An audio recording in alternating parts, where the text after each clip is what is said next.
The Gastonia Honey Hunters are looking for host families this Atlantic League season. If you have a little free space in your home and a love for the grand old game, then hosting a player this summer is a great experience with tons of perks. Call me, Brady Salisbury, at 704-874-1810. That's 704-874-1810. The Gastonia Honey Hunters, your hometown team.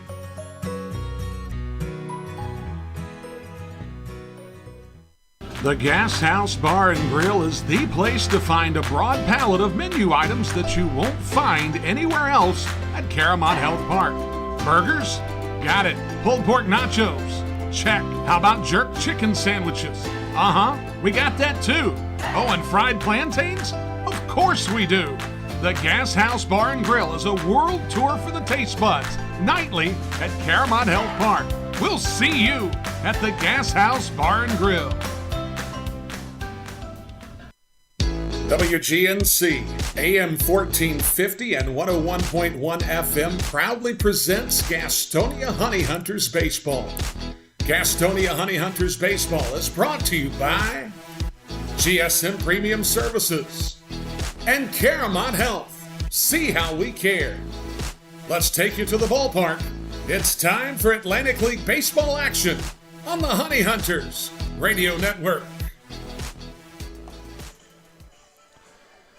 And good afternoon. We welcome you to Truist Point in High Point, North Carolina. Brian Rushing here with you this evening on the Honey Hunters Radio Network as Gastonia, after losing on Thursday morning/afternoon against the York Revolution, snapping a 13-game win streak, they now move to the central part of North Carolina to take on the arch nemesis, High Point Rockers. As Gastonia looks to start another streak this evening, they'll have a matchup with Onus Farfan getting the first start of the season for the Honey Hunters. He'll go up against Craig Stem for the Rockers, and we come back on the other side of the timeout.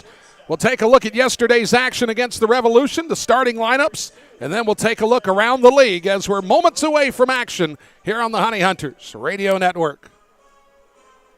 Since 1927, GSM Services has been the experts for providing services and finding solutions for issues such as heating and cooling, hot, cold, or drafty rooms, high utility bills, nasty crawl spaces, attic insulation, duct and dryer vent cleanings, indoor air quality, and much more. GSM Services, your one-stop shop for all comfort issues in your home. GSM offers 100% satisfaction guaranteed, and right now they're offering a free home energy audit. So if you're having any issues in your home or office, know that you can always trust leaving your comfort to GSM. Call 1-800-NEW-COOL or visit GSMsince1927.com to talk to someone about any comfort issues you're having in your home. GSM is a proud sponsor of your Gastonia Honey Hunters. Being first, the beginning of the line. So many people work so hard to be number one. But at Caramont Health, you don't have to struggle to be first. We prioritize you. Our award-winning teams use advanced treatments to serve you.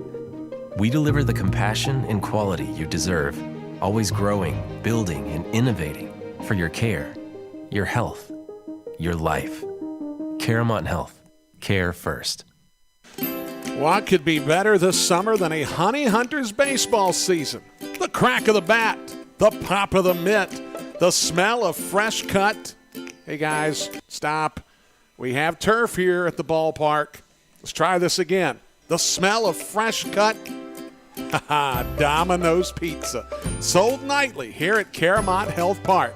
The Gastonia Honey Hunters and Domino's Pizza. A winning combination. Looking for a new... Back here at Truist Point in High Point, North Carolina, the start of a 3-game weekend series between the Rockers and your Gastonia Honey Hunters. So glad that you could be here on a Friday night in a number of ways that we'll get into a little bit later on in the broadcast as Gastonia after yesterday's loss to the York Revolution, snapped a 13-game win streak. And seen these two clubs go in very opposite directions of one another. Gastonia 13-1 in the second half of the season. Of course, High Point was the closest competition to the Honey Hunters in the first half of the season. High Point was undone by a 15-game stretch late in the first half of the season that really did them in. And the Honey Hunters took advantage as they played some of their best baseball during that period of time. And they continued it into the second half as Gastonia has found themselves 13-1, atop the division in the second half by 6 games.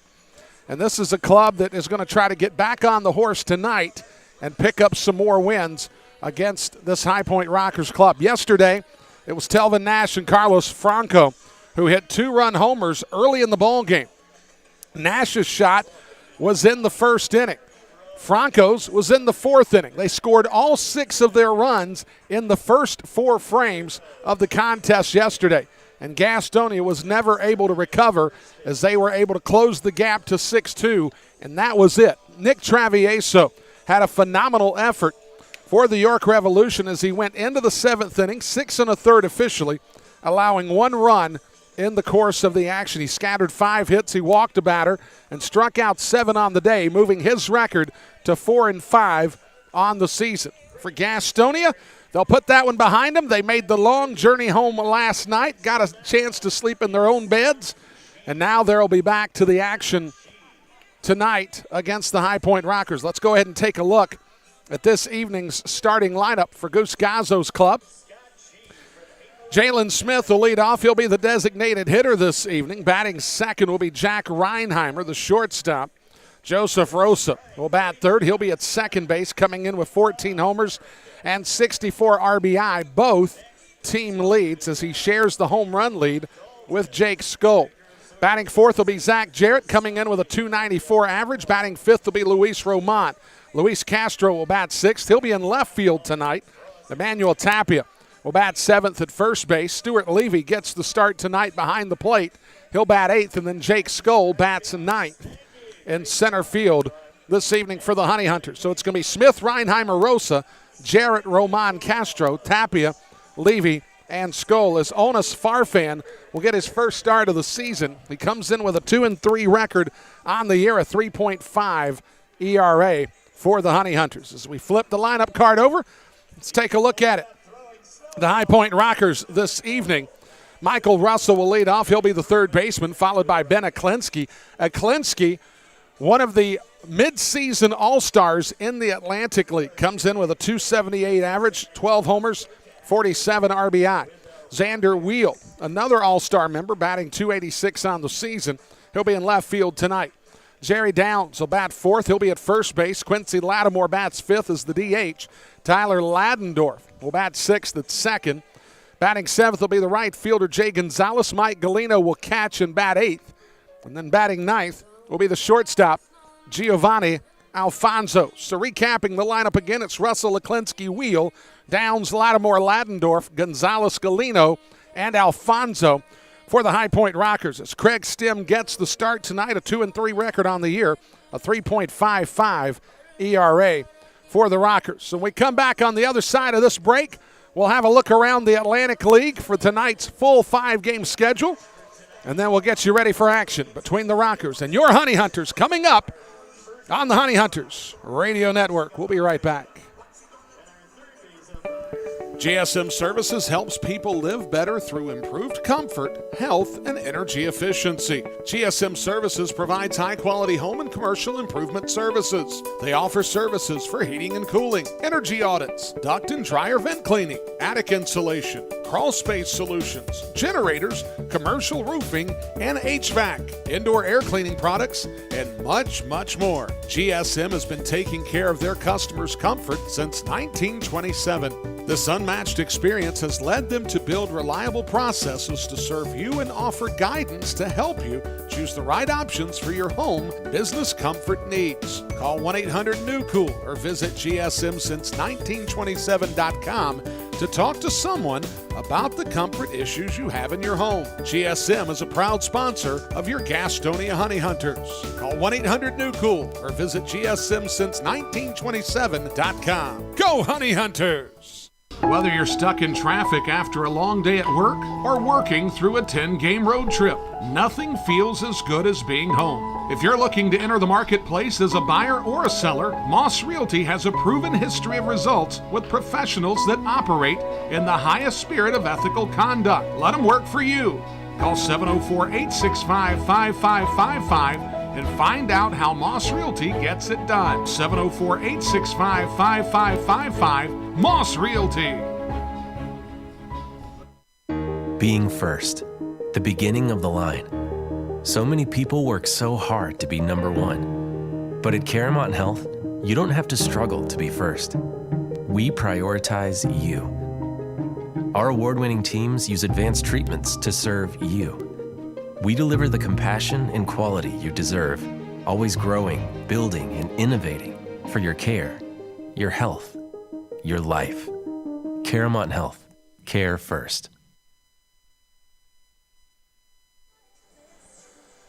Back here at Truist Point in High Point, North Carolina, the first of a 3-game set. Of course, we'll play tonight's game around 6:35. Tomorrow night, back at it at 6:35, and then we'll have the Sunday finale of the 3-game set, as it'll be a 4:05 first pitch against the High Point Rockers and your Gastonia Honey Hunters. As I want to welcome all the audiences out there this evening. However you're tuning in, wherever you're tuning in this evening, thank you so much for tuning in tonight, as it's WGNC, AM 1450 AM and 101.1 FM. That's where you can pick us up on the terrestrial signal this evening. 2 streaming options and a plethora of streaming options that we highlight on a nightly basis, WGNCradio.com, as well as GoHoneyHunters.com. And then, of course, tonight, thanks to Aaron Tribble and his good crew in High Point, North Carolina, we're bringing you, as we do select games this year on the road, the Honey Hunters Radio Network with a video component that we put on the Go Honey Hunters channel on YouTube. So however you're tuning in tonight, via the terrestrial radio or all the way over to the video streaming side, we're so glad that you're here with us this evening. Tonight, 5 games in the Atlantic League. Let's go ahead and go through the schedule. 4 of them supposed to start basically at the same time, as it'll be Staten Island traveling to Lexington to take on the Legends. The Legends will come in during the midweek next week to take on your Honey Hunters. The Wild Health Genomes will take on Charleston Dirty Birds in Charleston tonight. Southern Maryland goes to Long Island. And then, of course, the matchup here between the Rockers and the Honey Hunters starting up here in just a matter of minutes. Now, starting tonight is the first ever Midnight Madness game in York, Pennsylvania, as they're going to be taking on the Lancaster Barnstormer. Those clubs separated by about 28 miles from one another, as it'll be the Barnstormers and the York Revolution, scheduled, according to what I have, at 10:30 tonight. 10:30 tonight will be the start time here in York, Pennsylvania, between the Barnstormers and the York Revolution. So that's the league schedule. We'll keep you abreast of all the games going on except for the game in York. Hopefully we won't get to worry about that one tonight. We'll see what happens. We come back on the other side of the timeout. We'll have first pitch action between the Rockers and your Honey Hunters coming up on the Honey Hunters Radio Network.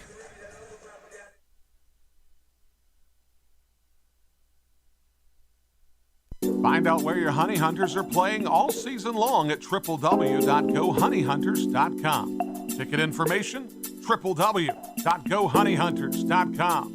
If you're looking for the latest game day fashion or wanting to bring a group to Caramount Health Park, GoHoneyHunters.com. Your online home for the Gastonia Honey Hunters is GoHoneyHunters.com. That's www.gohoneyhunters.com. Folks, it's been the thrill of a lifetime to bring professional baseball back to the airwaves of Gaston County. As a lifelong supporter of Gastonia baseball, I understood at an early age how important it was to hear the game when I couldn't be at the game. And with the advent of internet streaming now, Gastonia Honey Hunters games have even more import within the community. It also provides a great opportunity to get your message out to the Gaston County community. If advertising with the Honey Hunters is something that interests you, give me a call at 704-874-1810 and inquire about advertising with the Gastonia Honey Hunters. The number again, 704-874-1810. The Honey Hunters Radio Network, your hometown team. Thank you for supporting Gastonia baseball. Ladies and gentlemen, as a public service, here's a little vocabulary lesson for all the parents out there. The word is drip. Means cool, trendy, or hip. Where do Honey Hunters fans find their drip? Your fashion destination in the gas house is at the Honey Hunters team store at Caramount Health Park. Put some swag in your bag at the Honey Hunters team store. Hashtag drip season. Seriously, I have no idea what drip season means. Hey, this is Brady Salisbury, and you're listening to the Honey Hunters Radio Network.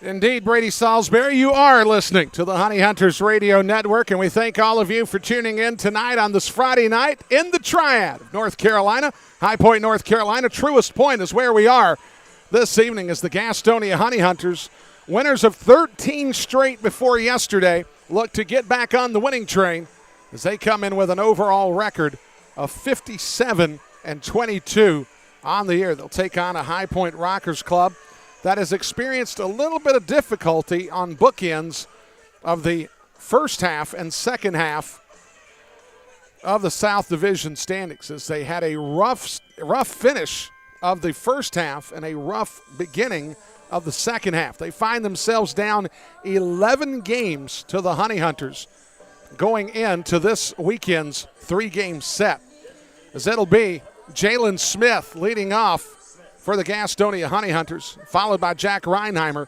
and Joseph Rosa. So glad that you could join us on this Friday night as Craig Stem gets the baseball for the High Point Rockers. He'll wheel and fire the first offering. Smith will foul that back, and we're under play. 6:36 will be our start time this evening, 90 degrees. It's Christmas in July here, so obviously the temperature is going to be 90 degrees at first pitch time. Stem, fastball, misses inside. The count evens at 1-1. Craig Stem this year, 2-3 record, 3.55 ERA, making his 10th start.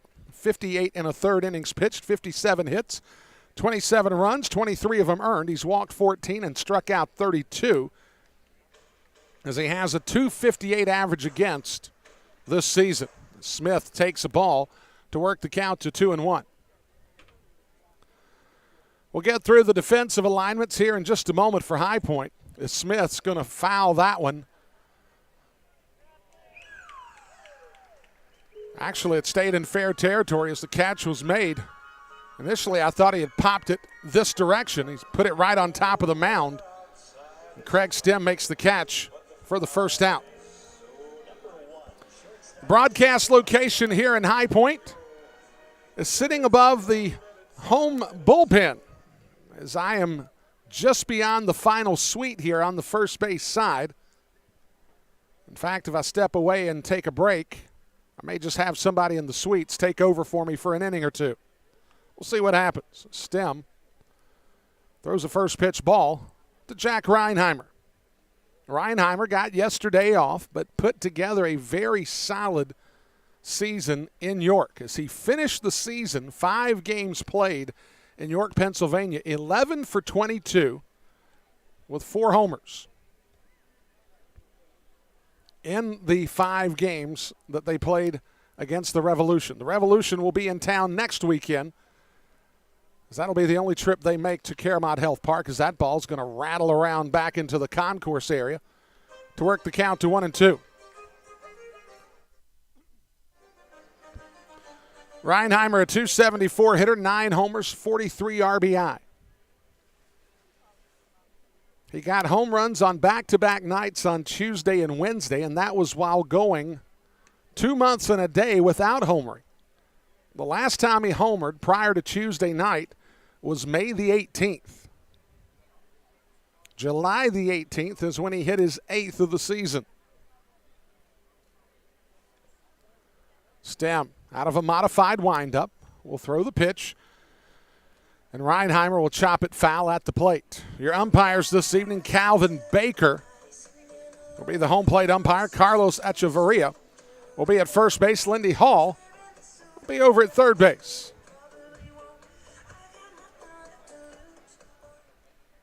As Craig Stem gets a new baseball, and will go to work with a 2-2 count. Here's the pitch. Reinheimer lifts that high into left field. Xander Wheel drifting in, and nobody's going to be able to make the play because nobody called anybody off, and Jack Reinheimer's going to get into second base. And we'll see how they score this one, as that one got right in between Giovanni Gonzalez, Jay Gonzalez, and Xander Wheel. They're going to give Jack Reinheimer credit for a double. Certainly a tough play for Giovanni Alfonso. Jay Gonzalez had a long way to go too, and Xander Wheel had a considerable distance also to go, with the three of them converging on one another. Nobody was able to take control, as Joseph Rosa will step to the plate. Reinheimer down at second. It's the pitch. Misses inside. Just getting started here in High Point, North Carolina. Crowd still filing in on a really nice Friday night. It's not oppressively hot, though it is warm. If you've got a cold drink with you, you should be just fine for the early innings. Rosa watches the pitch sail outside. The count. I thought it was outside. The scoreboard has the count at 1-1.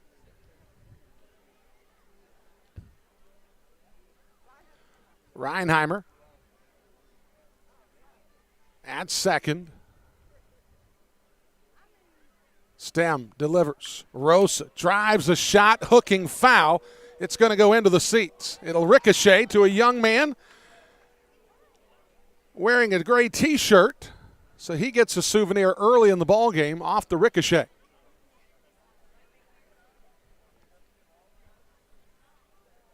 So the count is 1-2 for the switch hitter, Joseph Rosa.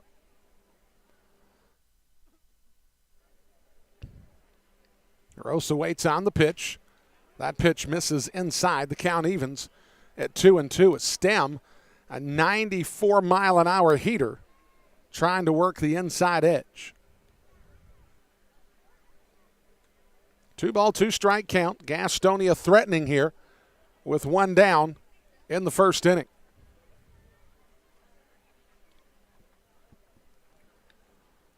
Stem sets. Here's the pitch. Rosa is going to go the other way out to Wheel. Wheel camps under it, makes the catch, and there's two out. And that'll bring up Zach Jarrett. Zach Jarrett, a young man that has been absolutely phenomenal since June the 1st. We keep talking about it because it's a relative point.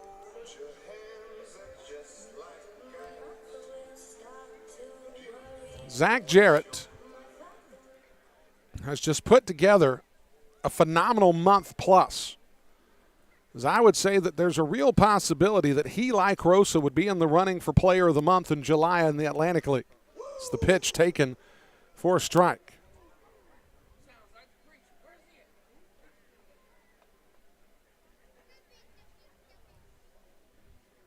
Zach Jarrett, for the month of June, batted .338 for that month.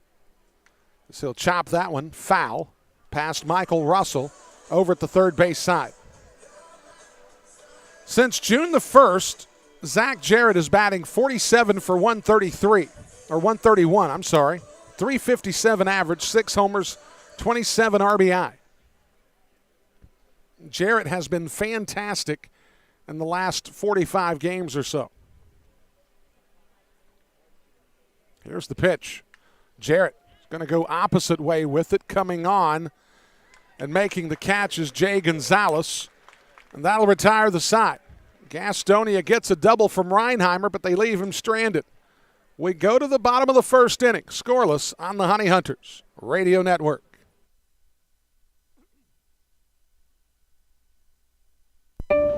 Since 1927, GSM Services has been the experts for providing services and finding solutions for issues such as heating and cooling, hot, cold, or drafty rooms, high utility bills, nasty crawl spaces, attic insulation, duct and dryer vent cleanings, indoor air quality, and much more. GSM Services, your one-stop shop for all comfort issues in your home. GSM offers 100% satisfaction guaranteed, and right now they're offering a free home energy audit. So if you're having any issues in your home or office, know that you can always trust leaving your comfort to GSM. Call 1-800-NEW-COOL or visit GSMsince1927.com to talk to someone about any comfort issues you're having in your home. GSM is a proud sponsor of your Gastonia Honey Hunters. Don't miss out on all the action at Caramont Health Park this summer. Get your tickets for every Honey Hunters home game by calling 704-874-1810 or log on to www.gohoneyhunters.com/tickets to reserve your spot this season. That number again, 704-874-1810. Gastonia Honey Hunters Baseball, 704-874-1810.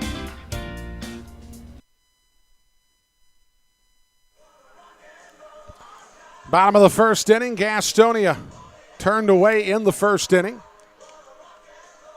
As Gastonia trying to get back to some winning ways. We'll go with Onus Farfan this evening, making his first start of the season. So face off against Michael Russell, Beneklensky, and Xander Wheel. Farfan, 3-2 record on the year, 3.50 ERA, making his 28th appearance, but his first start.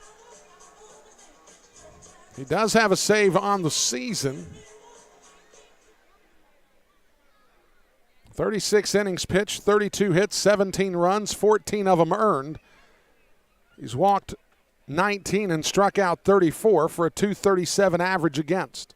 It's the pitch to Russell, taken for a strike.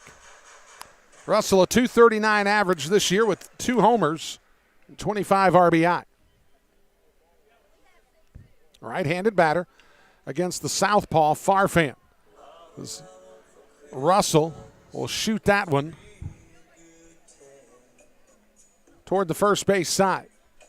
Of course, Gastonia occupying the third base dugout as they commonly do here at the ballpark. High Point over on the first base side. Farfan wheels and fires. Pitch misses away. The count goes to 1-2.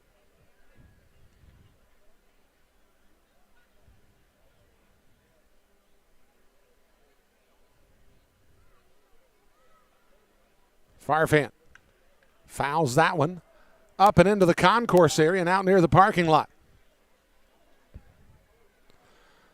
Here at Truist Point, this artificial turf surface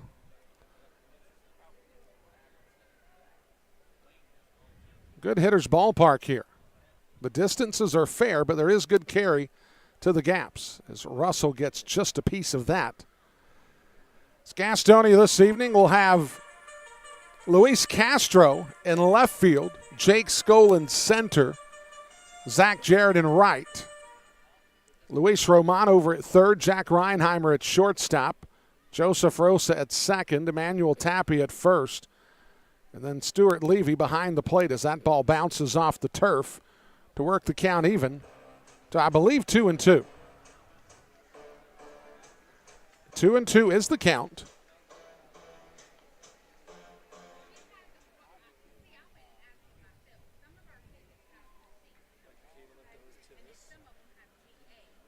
As Russell will wait on the offering from Farfan. Here's the pitch, misses inside, the count runs full.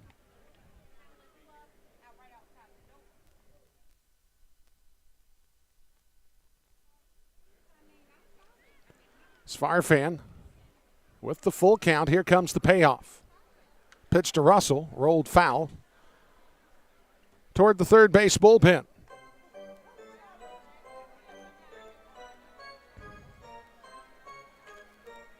Farfan, a young man out of St. Paul, Minnesota, did spend some time briefly in the Minnesota Twins system. The pitch from Farfan. That ball's heading our way, and it'll bounce into the picnic area. I've got my glove beside of me just in case, but it's going to be very hard to reflexively think about the glove at a time that I'm going to need it most. We'll see what happens. As the pitch misses outside, Michael Russell draws the walk. And that'll bring up Beniklinski.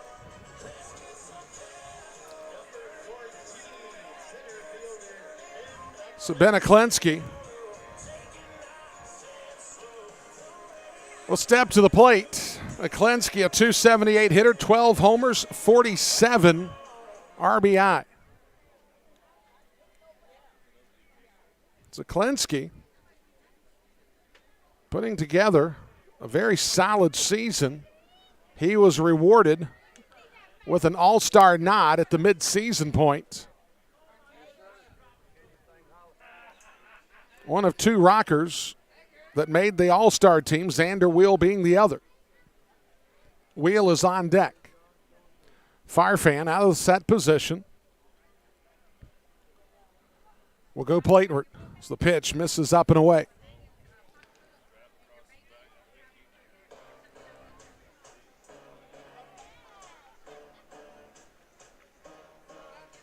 It's Michael Russell down at first base to open up the bottom of the first inning.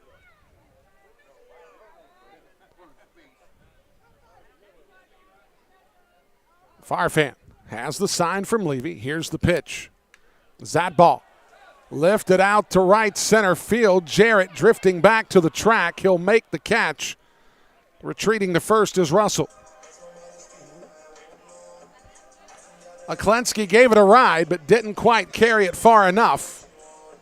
That'll bring up Xander Wheel. And Wheel has put together a very solid year.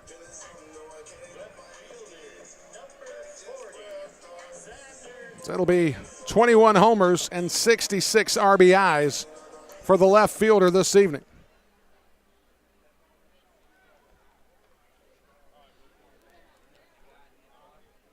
So Wheel, a right-handed batter. Waits on the offering from Farfan. As the pitch sails low.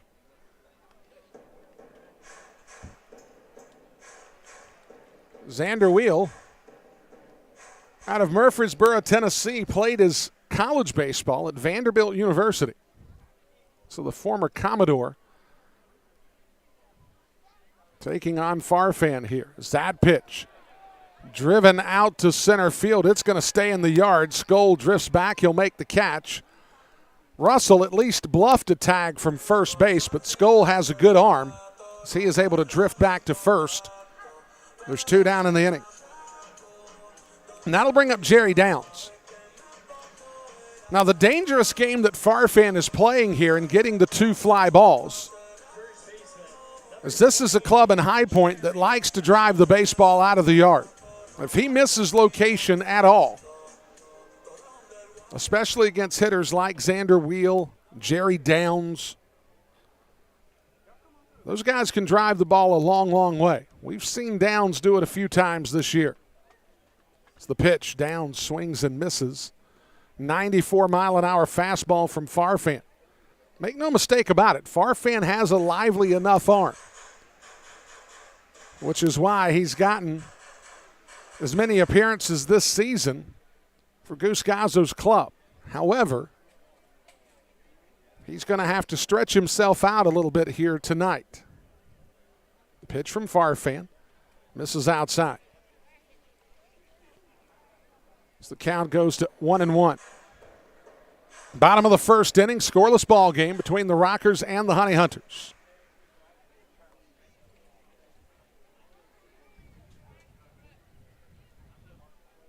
Gastonia comes in with a 57-22 record on the season.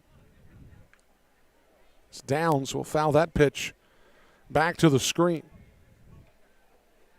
The High Point Rockers come in with a 41-39 record. Now they're still in contention for a wild card spot if one becomes available.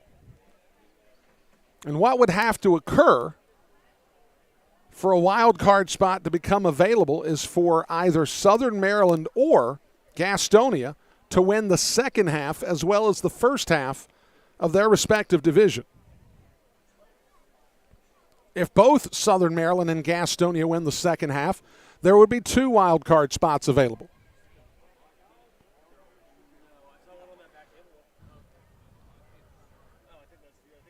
Farfan has the sign from Levy.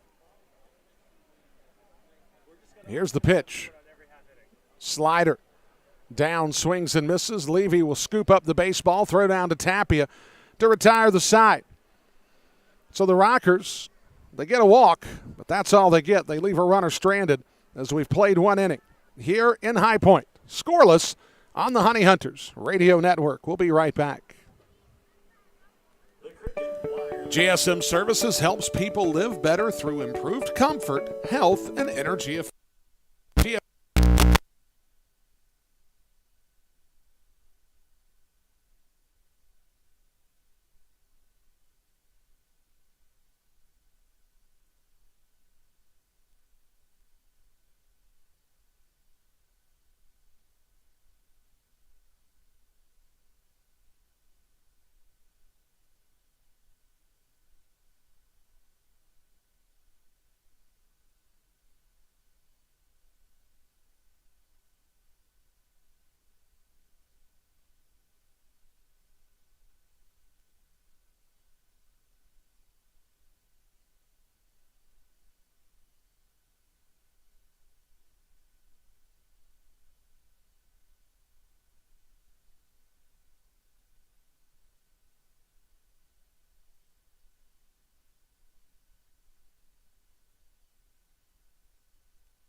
Top of the second inning. Gastonia scoreless with High Point. It's Gastonia in the throes of a 6-game road trip before they head home for 6 games.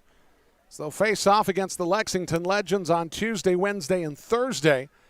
And then they'll welcome York into Caramount Health Park on the weekend. Luis Roman will face off against Craig Stem. The first pitch from Stem is a ball. Roman fouls that pitch back over the third base dugout.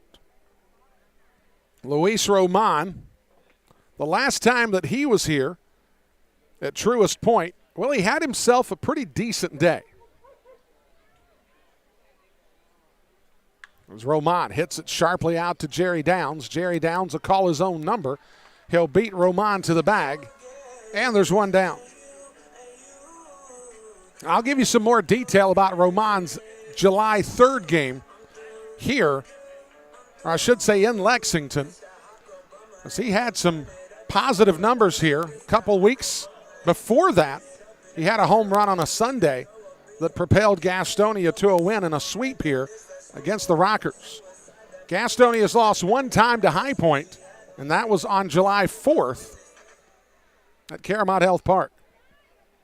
So Luis Castro will bat with 1 down here in the top of the second inning. It's the fastball from Stem, misses inside. Defensively this evening for High Point, Xander Wheel in left field, Ben Aklenski in center, Jay Gonzalez in right. The pitch from Stem. Castro's going to loop that one down the right field line. It's going to fall for a base hit. Castro's going to make a big turn at first, but he'll be held there to a single as Gonzalez got to the baseball quickly. Second hit for Gastonia in the ball game, and that'll bring up Emmanuel Tapia over at first base this evening. And while I've got an opportunity, let's take our first station break of the night on the Honey Hunters Radio Network. Your home for Gastonia Honey Hunters baseball. AM 1450, 101.1 FM, and streaming on the TuneIn app. WGNC. Emmanuel Tapia, 239 average, 7 homers, 38 RBIs. The pitch from Stem misses. 72-mile-an-hour breaking ball.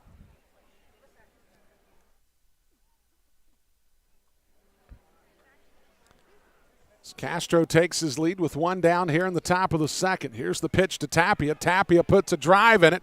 Gonzalez goes back. He'll make the catch at the base of the wall. Castro's got to get on his horse to retreat back to first base. As Tapia hit it well, but he didn't quite get under it enough as it was caught at the base of the wall for the Samet Corporation. And with 2 down, that'll bring up Stuart Levy. Of course, Stuart Levy, last year a member of the High Point Rockers team.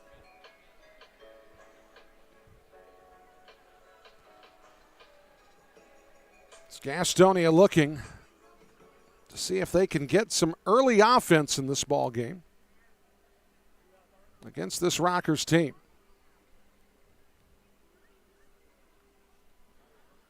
Levy takes the pitch down.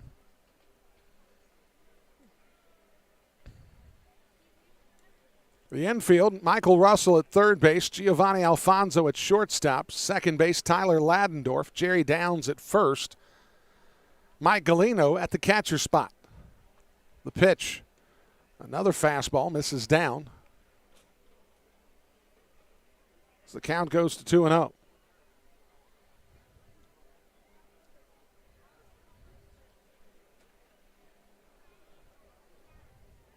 Levy a .241 average on the season. 4 homers, 27 RBI. And he hits the ball sharply into right center field. It's going to get down for a base hit. Klensky's going to cut it off. Levy's going to have to settle for a single, but there's runners on the corners. And that'll bring up Jake Skoll.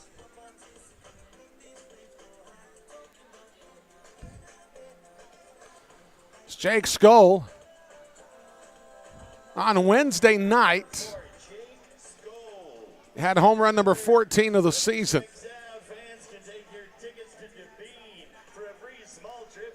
Hit a ball over the center field batter's eye some 430 feet away. It was a long ball if ever there was one hit on Wednesday night. He pulled the ball to right field on Tuesday night for his 13th homer of the season.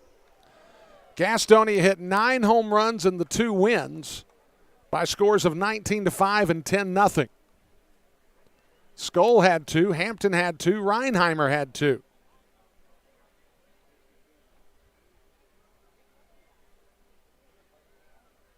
Jake Skoll takes the ball.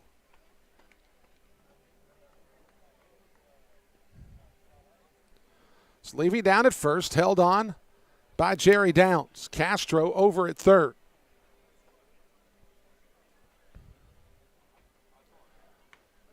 The fastball misses inside. It's the count, 2 balls and 1 strike. Crowd still filing in on this Friday night on a warm but clear night here in High Point. Skoll takes the pitch outside, works the count to 3-1. Jalen Smith is the on-deck hitter. He's the leadoff batter this evening for Gastonia. A late scratch was Reese Hampton. Skoll misses inside. He draws the walk. So with the bases loaded,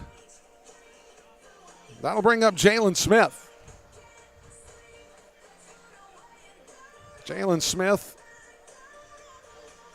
with an opportunity to get Gastonia on the board. We'll see what he's able to do here. As he popped up to the pitcher his first time up.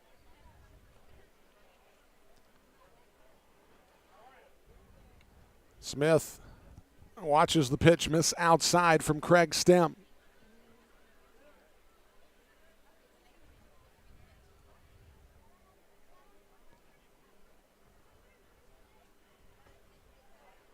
Stem has the sign from Glennon. Here's the 1-0. Smith is going to lift that one in the air into foul territory. Downs drifting over toward the bullpen. He'll make the catch. That'll retire the side. Gastonia leaves them loaded in the second. We got a scoreless ball game here in High Point. We'll be back on the Honey Hunters Radio Network. Whether you're stuck in traffic after a long day at work or work.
Bottom of the second inning. Gastonia and High Point scoreless. As High Point will have Quincy Lattimore, Tyler Ladendorf, and Jay Gonzalez batting here in the second inning against Onus Farfan. Best case scenario for Farfan in this situation, if you're Goose Gazzo, is that Farfan is able to complete 3. If he completes 4, you've got to be incredibly excited. It's reasonable that Farfan could go 3 in this ball game. It's Gastonia. It's in a situation where they needed to utilize their bullpen this evening. As a matter of fact, tomorrow night's starter for Gastonia, we're still not sure about, nor Sunday. Hopefully we'll get some more clarity as we dive into the middle of the weekend. As the pitch from Farfan misses. Count goes to 2-0. Quincy Lattimore, 265 hitter, 11 home runs, 43 RBI. It's Farfan, the 2-0, will wheel and fire. Here's the pitch. Hits sharply over to third. Roman fields it. Gets the throw over to Tapia, and there's one down. It's very easy to forget a defensive play in a 19-5 win when your club hits 4 home runs in the course of the ball game, especially when they draw 13 walks and they have almost 30 base runners on base. Gastonia's Luis Roman put together arguably the best defensive play of the season for Gastonia in that 19-5 win. It happened late. It's the pitch from Farfan to Ladendorf, taken for a strike. Then 2 days later in yesterday's game, Reese Hampton took a home run away from Lenin Rodriguez.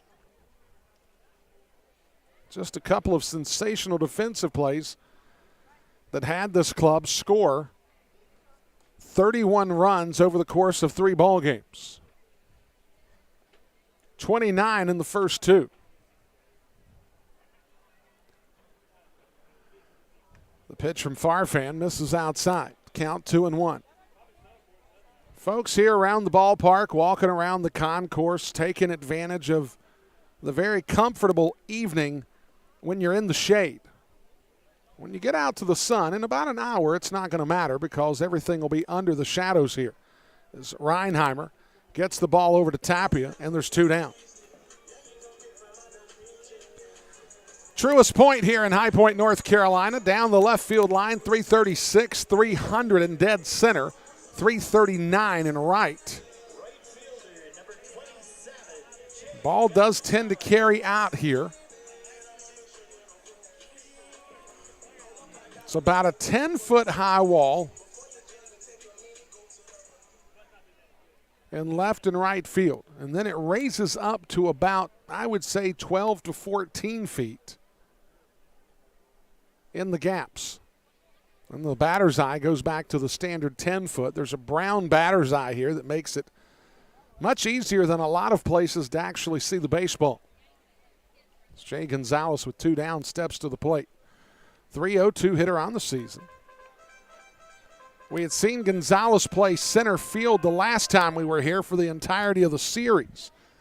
That was soon after Johnny Field, who had been the everyday center fielder for this club, hung up his cleats. He called it a career as that ball hit sharply over to Roman. Roman with an easier throw this time to Tapia will retire the side. A 3-up, 3-down inning for Onis Farfan will take us to the third. Scoreless on the Honey Hunters Radio Network.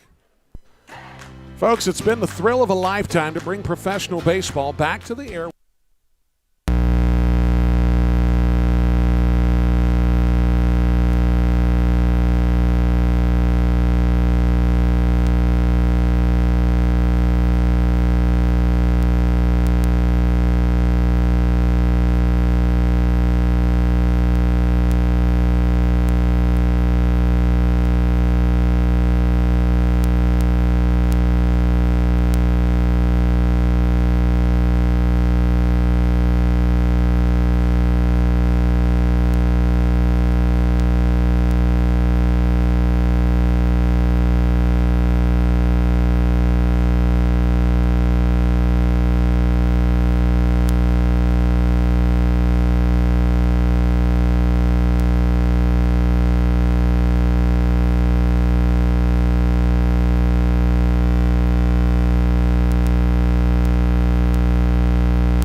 Top of the third inning, Gastonia in a scoreless ball game with High Point. So it'll be Jack Reinheimer, Joseph Rosa, and Zach Jarrett.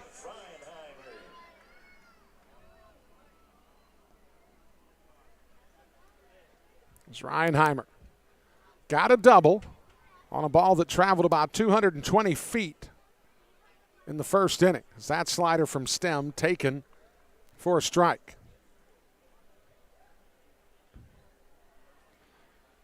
Gastonia has out-hit High Point early on in this ball game, 3-0, but nobody has anything to show for the base runners that have been put on so far. Gastonia has left 4 runners on already in the ball game.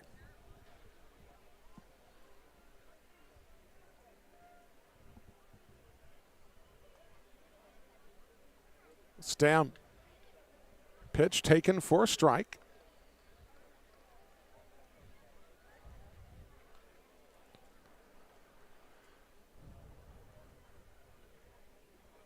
So we'll take a look at some scores from around the league here soon enough. As Reinheimer will watch that pitch bounce off the turf to work the count to 2-2. Gastonia made an addition today to their roster. So they picked up a right-handed pitcher. I'll tell you who it is next pitch unless Reinheimer puts it in play. So they'll check down to first to see if Reinheimer did commit to the swing. He did not. Count works full. Gastonia signed Mason McAllister, a 6'3", 195-pound right-hander out of Yukon, Oklahoma. He's made one Atlantic League appearance, and that was with the Wild Health Genomes. As that ball lifted out to right field, Gonzalez makes the catch. And there's one down here in the third.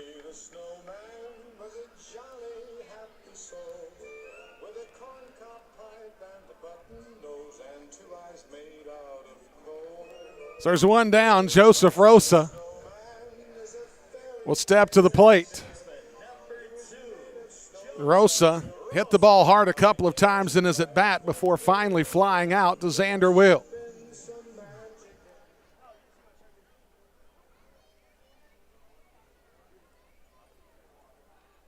So Rosa waits on the pitch from Stem. He's going to pop that one foul up and out of play into the seats. It bounced off of one young man's hands, and now he goes to his hand stinging while the guy 2 rows in front of him gets a souvenir out of it.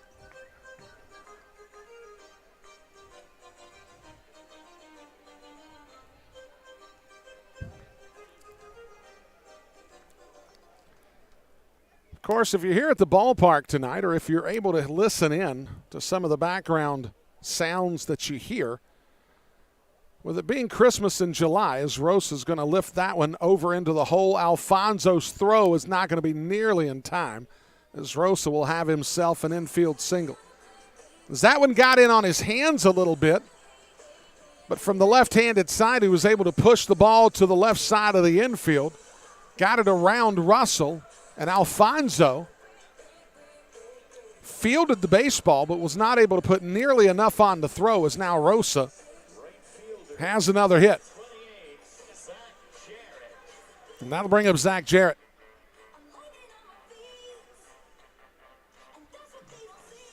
Rosa coming into today's action. I want to check these numbers. 95 hits coming into today's work. Now 96 hits.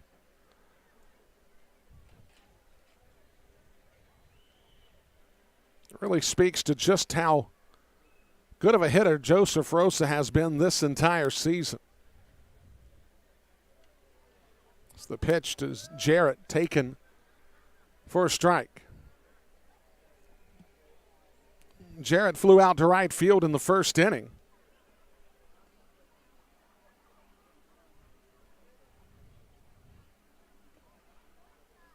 Stem, the delivery. Taken for a strike as he caught the outside edge, and Jarrett finds himself behind 1-2. Here with one down in the third inning.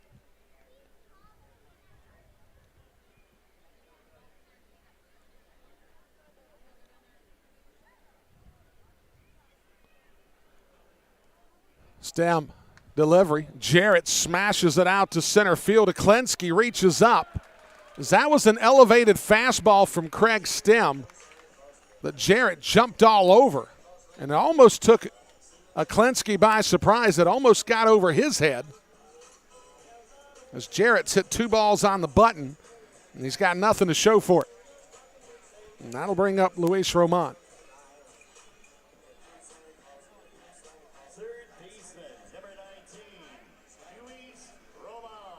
As Roman will step to the plate with 2 down here in the top of the third inning. As Roman lifts that out toward Xander Wheel. He'll come on a few steps, wait for the baseball to descend, and will make the catch. Joseph Rosa gets himself an infield hit, but Gastonia leaves another runner on. We go to the bottom of the third, scoreless here in High Point. Don't miss out on all the action at Caramount Health Park this summer. Get your tickets for every Honey Hunters game by calling 704-874-1810 or log on to www.gohoneyhunters.com/tickets to reserve your spot this season. That number again, 704-874-1810. Gastonia Honey Hunters Baseball, 704-874-1810. Folks, do you find yourself lacking confidence in public places? Would you like to earn respect among your peers and be well received socially? I've got just the answer. The Honey Hunters Team Store is your source for all the best looking t-shirts, hats, and accessories for you, your kids, and even your dog.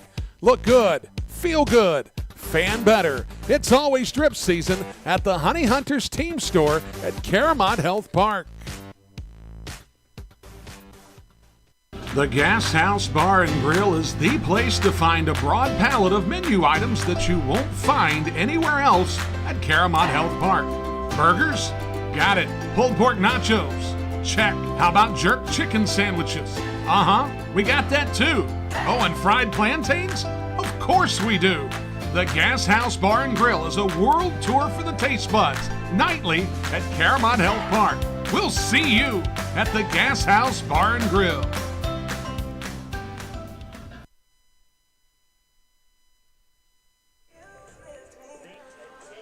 Bottom of the third inning, Onus Farfan had a very smooth and simple second inning, so now he gets a third inning of work here in his first start on the season.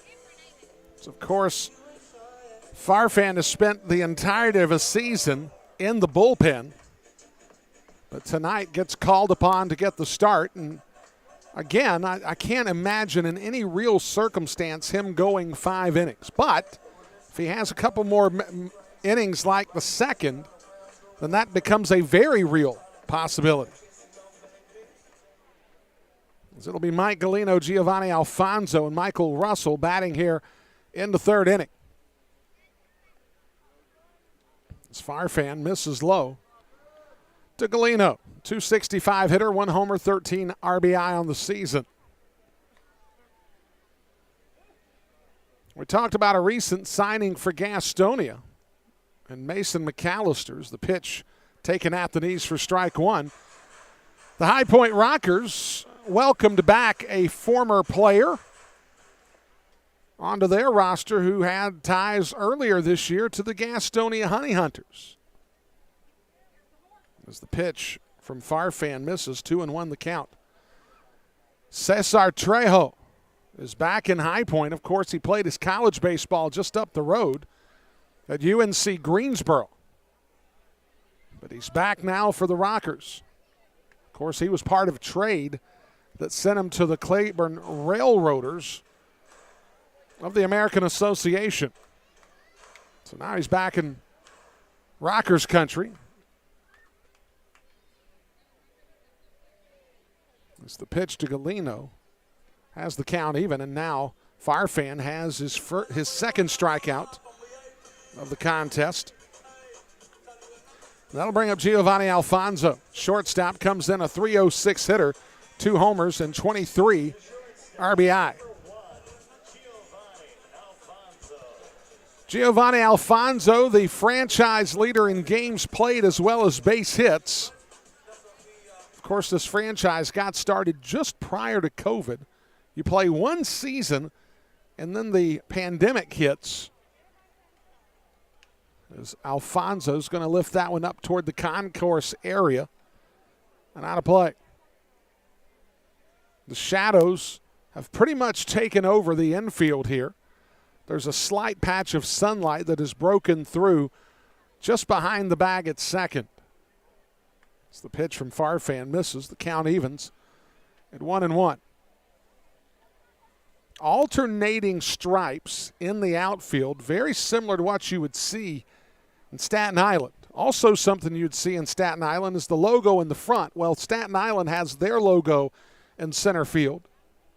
Of course, when you're Truist, a national brand banking system,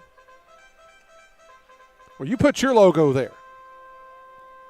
And that's exactly what is prominently displayed. If you can see it from the home plate camera here, it becomes pretty apparent who has spent a lot of corporate dollars here in this ballpark. It's Farfan. The 1-2 pitch. Alfonso steps out of the box. One down here in the bottom of the third inning, a scoreless ball game. Here's the pitch. Alfonso had to skip out of the way of the baseball, got out in front of his skis, and almost took a tumble around home plate.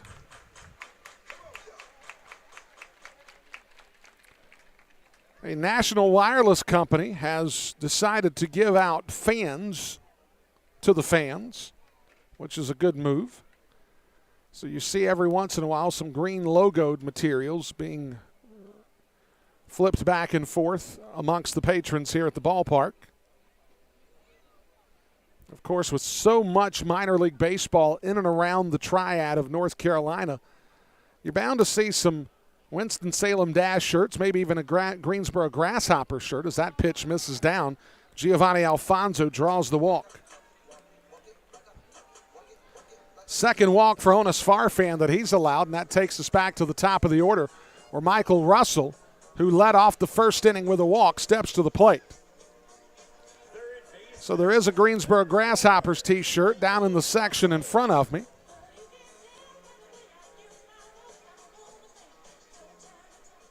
Couple of Major League hats scattered around. And then, of course, you see a common look here, High Point Rockers apparel, as Russell watches the pitch miss inside. Gastonia, no runs on 4 hits, no errors for High Point, zeros across the board.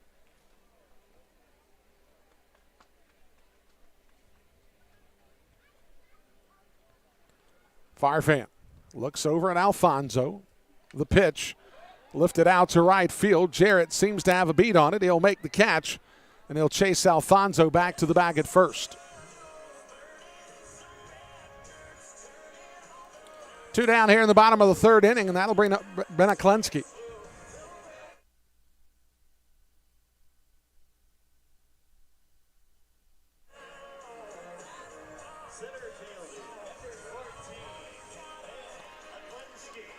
Aklenski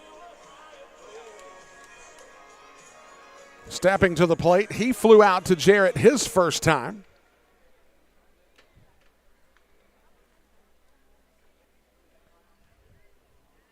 Farfan looks in to try to see if he can get through this third inning. Farfan's pitch bounces off the turf and scores from around the Atlantic League. Right now, top of the second inning, Lexington has a 3-2 lead over Long Island, or I should say Staten Island, but Staten Island has the bases loaded. Bottom of the second inning, Southern Maryland has a 4-3 lead over Long Island. And then in Charleston, top of the second, as that ball hits sharply up the middle, it'll be the first base hit of the ball game. As Benaklenski gets it. As High Point now is on the board with a base hit. Now there's runners at first and second for Xander Wheel. Charleston and Wild Health tied at 1 in the top of the third inning. Wild Health does have a threat going with runners at second and third. Of course, the Lancaster-York game tonight will start at 10:30, part of their Midnight Madness.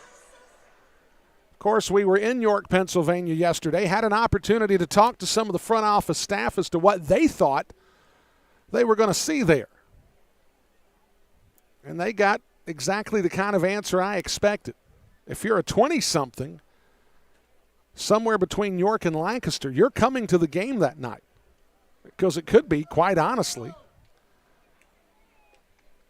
the place that you can drink the latest in either county. And that's a reality.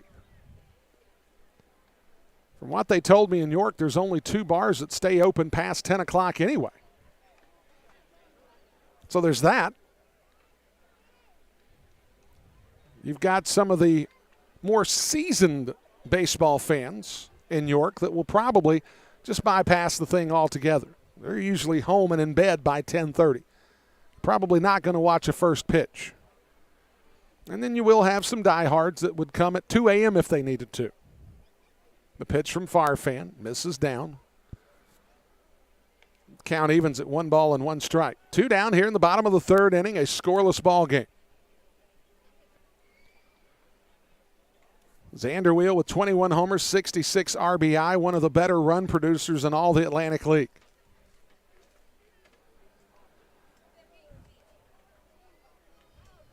Firefan looking for the sign from Levy. He does have it. Here's the pitch.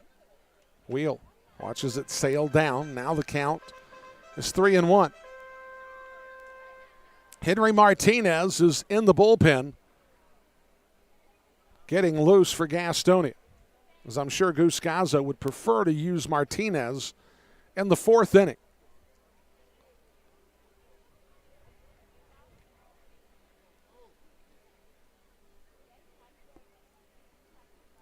Firefan, the 3-1, misses outside, or correction. That now works the count, I would presume, now to 3-2.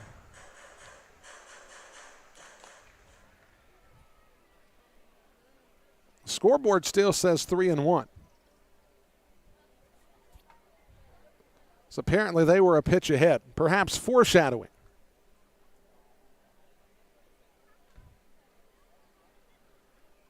Firefan. Here's the pitch. Wheel hits it sharply back up the middle. Rosa tried to get a glove on it. There'll be a play at the plate. Skull is going to have it cut off by Tapia, and High Point's on the board. They lead 1-0. As Xander Wheel gets RBI number 67 of the season. Beneklinski stops at second, and that'll bring up Jerry Downs. A 1-0 lead for the Rockers.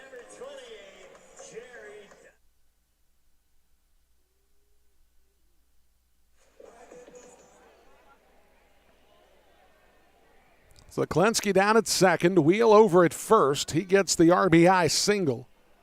And Jerry Downs, they'll check to second to see if he committed. He did. It's just the second baseman's not going to give a call like that because of the angle that he's located between the pitcher's mound and the shortstop position. It's just one of those things. If there's a third base umpire that's actually at third base, that's a pretty easy call. And there's not anything unseemly going on there. It's just it's not called, ever. As the pitch misses down, count works to 2-0. If that was Joseph Rosa at the plate in that same situation, they're just not going to call it a committed swing. And I get it.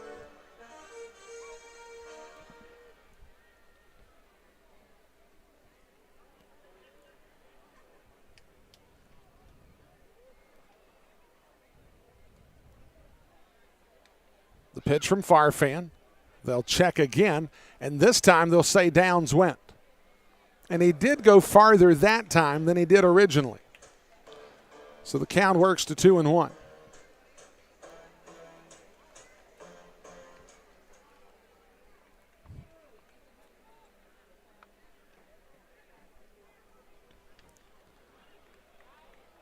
And so now they're going to call a balk on Onus Farfan.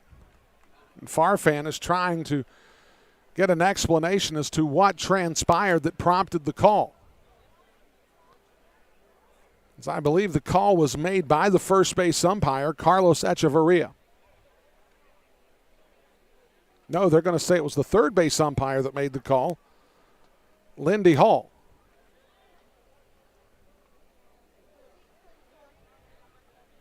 So runners now at second and third with two down here in the third inning.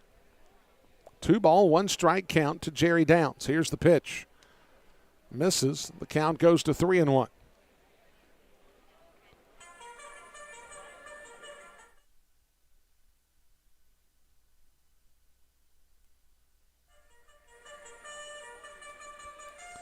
For Farfan, the way that things have transpired in this third inning, we were likely going to see him go only 3.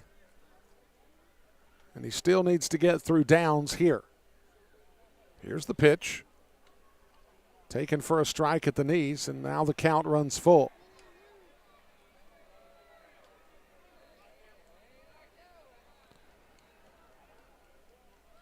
So Klensky and Wheel will not be able to advance to the next base since there's no way of forcing them that direction.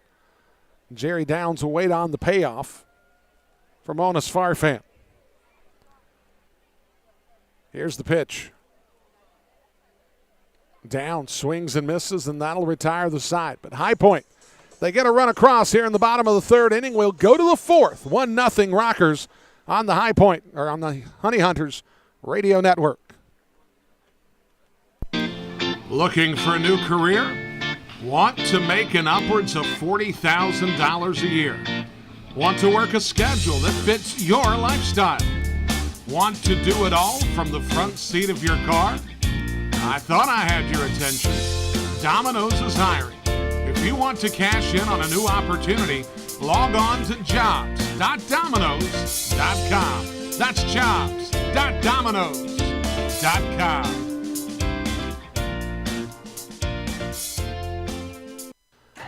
Folks, it's been the thrill of a lifetime to bring professional baseball back to the airwaves of Gaston County. As a lifelong supporter of Gastonia baseball, I understood at an early age how important it was to hear the game when I couldn't be at the game.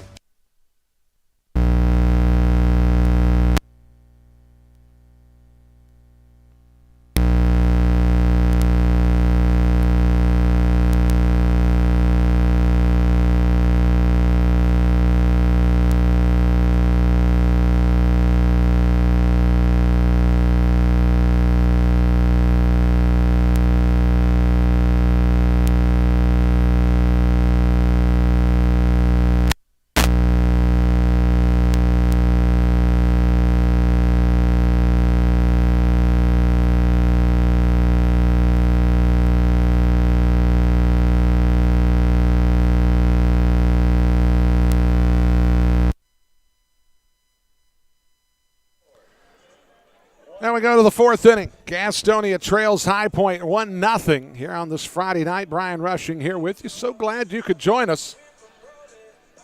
It'll be Luis Castro to be followed by Emmanuel Tapia and Stuart Levy. Gastonia has left 5 runners on already through the first 3 innings of this ball game. Craig Stem has now been staked out to a 1-0 lead. The breaking ball misses inside. Castro, his first time up, got a single to right field as he tucked it just inside the right field line. Castro's going to foul that one off at the plate. Folks, of course, this evening, you can catch us on any number of platforms. The terrestrial signal, AM 1450, FM 101.1, WGNC radio. You can hear us there if you're in the car or at home or wherever in the greater Gaston County area. You can catch the streaming options for the audio as Castro swings and misses. The count works to 1-2. WGNCradio.com, GoHoneyHunters.com. That's how you can find us there. And then, of course, tonight's Go Honey Hunters YouTube channel has the Honey Hunters Radio Network working with the video feed provided by the High Point Rockers. Sam Robinson made the trip up this afternoon to work with Aaron Tribble to make sure that we were able to put the video together from High Point with tonight's audio on the YouTube channel. So some of you that are fairly optimistic in life and see things from the sunny side, well, it's a good thing. As Castro's going to lift that one out into shallow center field. He'll have a second hit on the evening, and Gastonia has a leadoff runner in the fourth.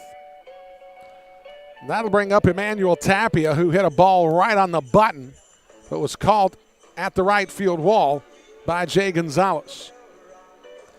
For all of you that are tuning in this evening, wherever you're tuning in, you can find me on Twitter tonight. If you haven't done so, I'd love for you to follow me on Twitter at What's Up B-Rush. It's real simple. What's up? B-Rush. It's Tapia. Watches the pitch sail up and out of the zone. You can find me on Twitter at WhatsUpBRush. You can follow me there. You can send a tweet my way. If you've got a question here, I'll be happy to answer it. If you've got a comment, I'll address the comment as long as it's tastefully done.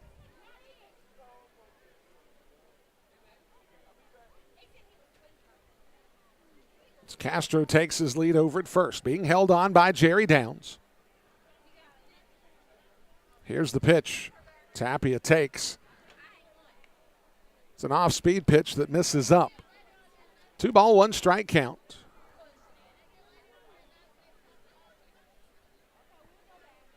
It's Gastonia down a run here in the ballgame, but they have 5 hits in the contest. As they'll throw over to first, Castro gets back. Gastonia on Tuesday night got 16 hits in their win. As Tapia's going to roll that one foul.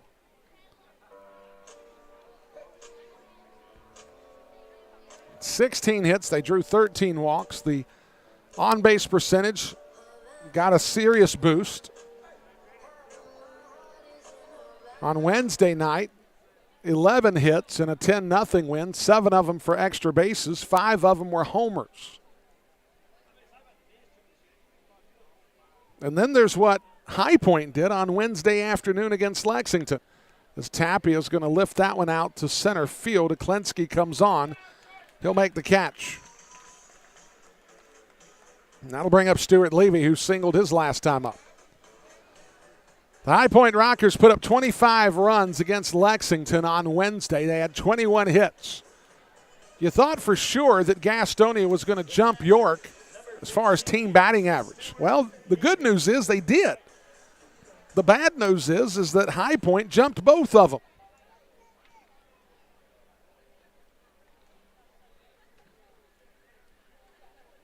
This High Point had a 4th best hitting percentage as Levy hits the ball sharply into the gap, but Aklenski runs it down. Castro gets back to first, and there's 2 down for Jake Skull.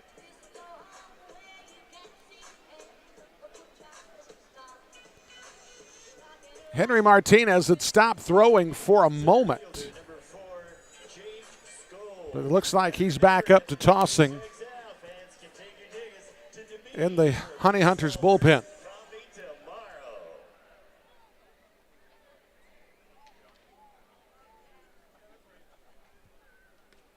Skull takes the first pitch strike.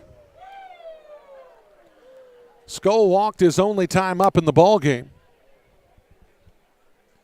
He is one of the league leaders in walks on the season. Stem comes set at the belt. Here's the pitch. Misses inside.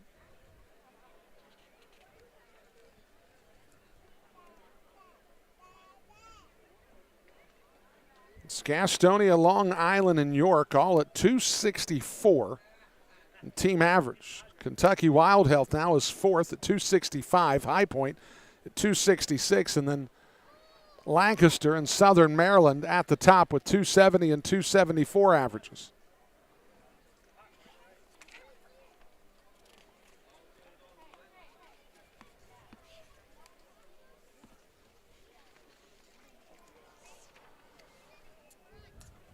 Skull waits on the 2-1. As that pitch misses outside, now the count should be 3-1. Castro with 2 down, still at first base. He led off the inning with a single. He's got 2 hits already in the contest.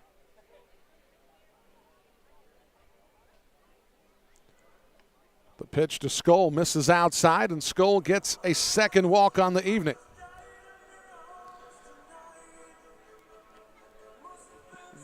And that'll bring up Jalen Smith, and now Luis Castro is going to steal third. As Craig Stem had the baseball, the infield was on their heels, nobody paying attention to Castro. And Castro, in Shakespearean fashion, stumbles over to third with a stolen base as the cutting crew's "I Just Died in Your Arms Tonight" was playing in the background. This Smith, they'll check to see if he committed on the bunt attempt. They said he did not. And now Stem and Galeno is like he literally ran out of the box trying to bunt the baseball. It was called a ball, and we'll carry on. And now Jamie Keefe coming out to have a conversation saying, how in the world is that not a committed swing? And now Carlos Echeverria is going to get a little bit of the wrath of Jamie Keefe.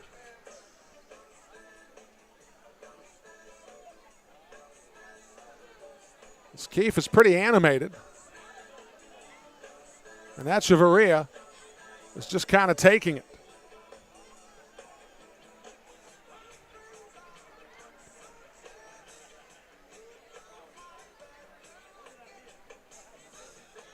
So Keefe says his piece and goes back to the dugout.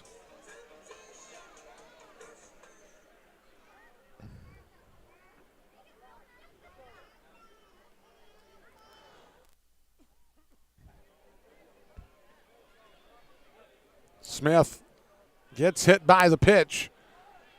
And now he'll get to first base, and now the bases are loaded for Jack Reinheimer.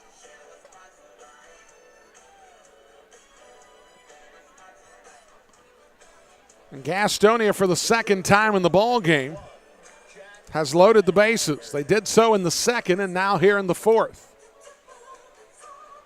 If Jack Reinheimer can somehow get a knock, Gastonia will have the lead.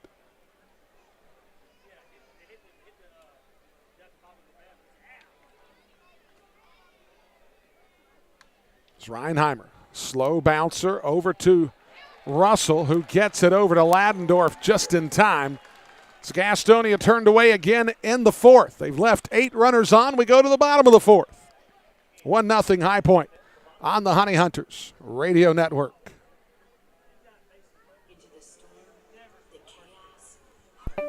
GSM Services helps people live better through improved comfort.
Bottom of the fourth inning, Gastonia trails 1-0. They've certainly had their opportunities. They've just not been able to cash anything in.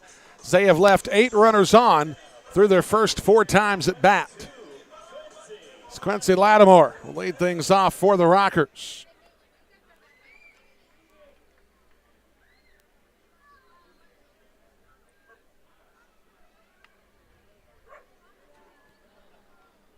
Henry Martinez is the new pitcher on for Gastonia.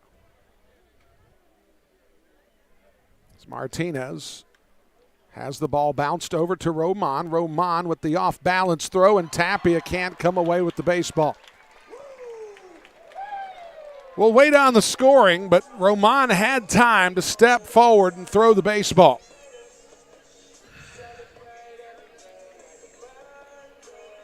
My initial instinct is error, but I'm not the official scorekeeper in this one. So that will bring up Tyler Ladendorf. They're going to give Quincy Lattimore a base hit.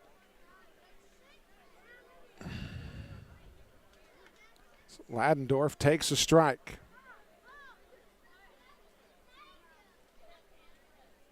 So let's get the numbers for one Henry Martinez. 2-0 record on the year, 5.48 ERA. So the fastball misses down. Making his 17th appearance, 21 in the third innings, 18 hits, 14 runs, 13 earned, 10 walks, 26 RBI, 225 average against.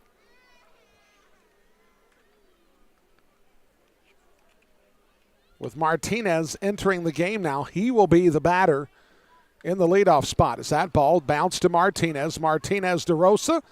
Not in time for Ladendorf, as Ladendorf was busting it out of the box. Be a 1-4 fielder's choice for the first out in the inning. That'll bring up Jay Gonzalez.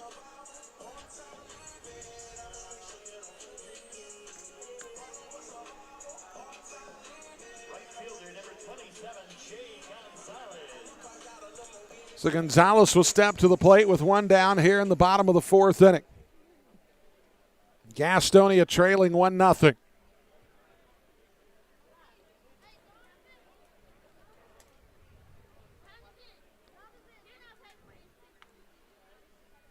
As Gonzalez watches a pitch sail into the strike zone from Martinez. And you would imagine in this situation here, Martinez likely a 2-inning guy.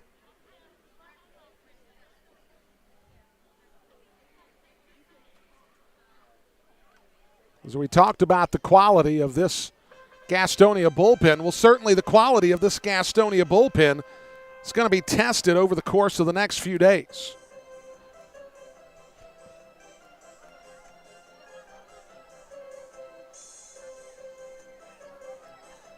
As Ian McKinney has stepped away from the team for the birth of his child. And we certainly wish the McKinney family all the best, as that is something else. As the pitch misses outside to throw down to second, Ladendorf is going to be in with the stolen base. For a second there, it looked like that Ladendorf might have almost come off the bag, but he's into second safely. And Gonzalez is back in the box with a 1-2 count, one down here in the bottom of the fourth inning.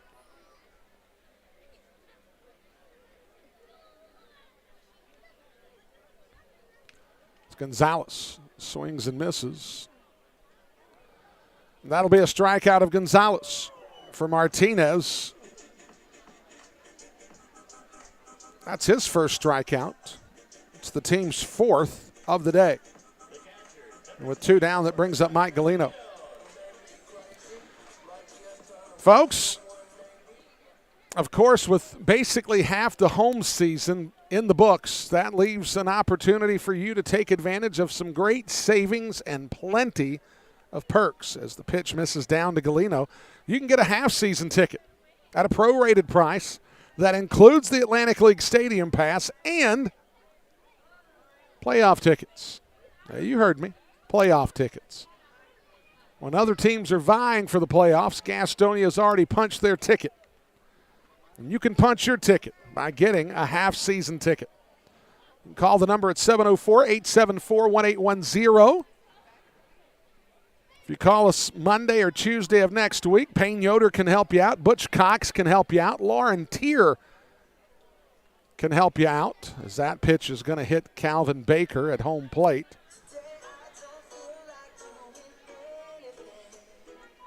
Galeno falls behind 1-2. If you call me at 704-874-1810, not only will I sell you a half-season ticket, but we'll talk baseball for a little bit, which is something I'm pretty familiar with doing. And I'd love to spend a little time with any of you that call. Get those tickets. Plus, you can come and watch Gastonia play in High Point. They'll give you the best available seat that they have here at the ballpark. So that pitch taken for strike 3. That'll do it. Henry Martinez strikes out 2 in the inning. We go to the 5th. 1-0 High Point on the Honey Hunters Radio Network. Whether you're stuck in traffic after a long day at work or working through a 10.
Top of the 5th inning, Craig Stem has a 1-0 lead with the High Point Rockers, as Joseph Rosa will lead things off here in the 5th inning. As with Sam Robinson being here tonight to help us get the broadcast off the ground in High Point, he gets an interesting perspective. He actually gets to watch the live chat as it goes across on YouTube. And because it's entertaining, and speaking of entertaining, there's Joseph Rosa doing Joseph Rosa-type things there as he leads off the 5th inning with a sharp single to right field. He's got a multi-hit game, and that's 6 hits for the second baseman for the Honey Hunters. That'll be Zach Jarrett to lead things, to follow up after Rosa's single, perhaps with something that creates some run-scoring opportunities. So I've got a young man that's tuning in from Australia today, which, well, all you can really say is good day.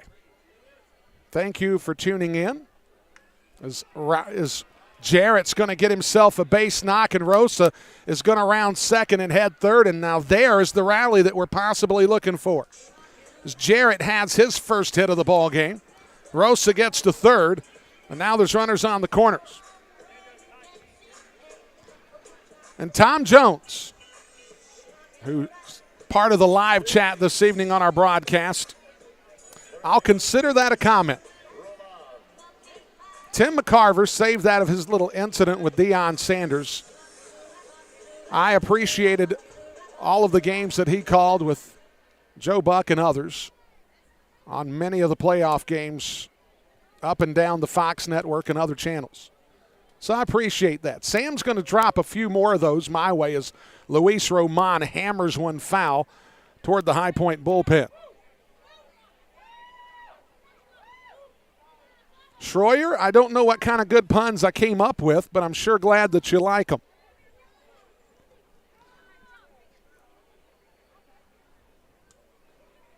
Jarrett takes his lead at first.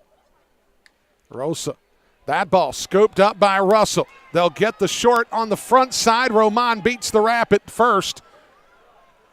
They get a fielder's choice retiring Jarrett. A great play there from Michael Russell as he got the runner going to second and Jarrett, but it's going to be a fielder's choice for Roman, an RBI fielder's choice. Rosa scores, and we're tied up at one apiece, and that'll bring up Luis Castro.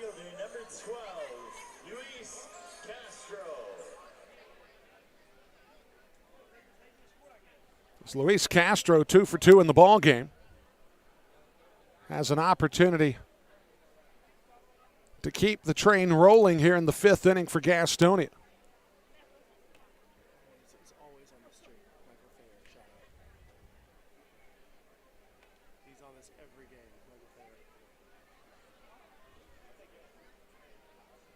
It's Craig Stem.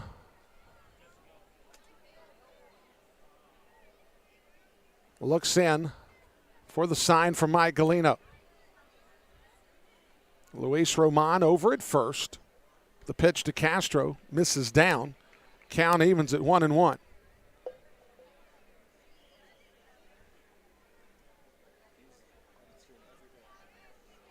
Folks are on the stream planning to make trips to Caramont Health Park, which is always good. If you are, stop by the window, say hello to everybody in the control room.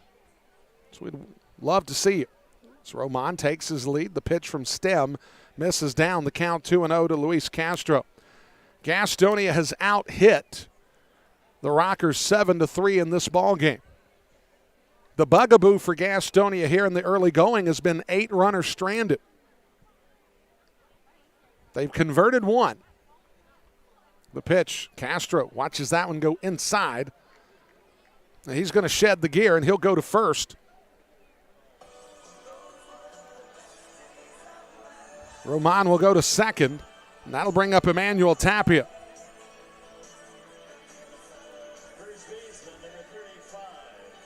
For Craig Stem, that's his 3rd free pass of the game that he's allowed. And now Gastonia with an opportunity for a crooked number, and that'll bring out Frank Viola. And that'll give me a little time to let you know the decision to buy or sell your home is a lifetime decision. It's one you'll always remember. Moss Realty makes your experience pleasant, hassle-free, with no hoops to jump through. Moss Realty can do that for you, and they have done so for more than 20 years. Give them a call, 704-865-5555, or log on to mossrealty.com. You never know. They might be able to help you with your next big decision in life. As Frank Viola has had his say at the mound. Craig Stem now will toe the slab against Emmanuel Tapia. Tapia hit a ball sharply to right field. Flew out a second time to center. Runners at first and second, 1 down. Gastonia has tied it up, 1 apiece. And the runners will go. The throw down to second from Galino, not in time, as it's a double steal. As they went on Stem's move, and Stem's first move, he never gave anybody a look-see. So Castro and Roman will get the stolen bases. That should be Castro's second steal, as the first one that he got, he literally stole it from the entire team. They were looking down, adjusting their hat. As Tapia swings and misses, and he almost hit Trey Holmes with the baseball bat. Trey Holmes had to get out of the way as Tapia probably launched that bat about 135 feet. It's funny until one gets into the crowd, and then it becomes potentially dangerous. That's what happened in Lexington last midweek when Luis Castro launched a bat up into the crowd. And a young man picked up the baseball bat and started sprinting toward the concourse as if he'd stolen it from the nearest Dick's Sporting Goods or something. They got the bat back, and I'm sure they probably gave him something in return. As the pitch to Tapia misses. Count evens at 2-2.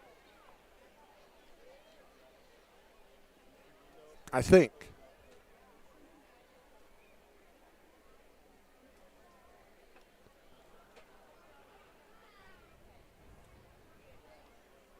It's Tapia. Swings and misses. There's a strikeout. Second out of the inning, and that'll bring up Stuart Levy.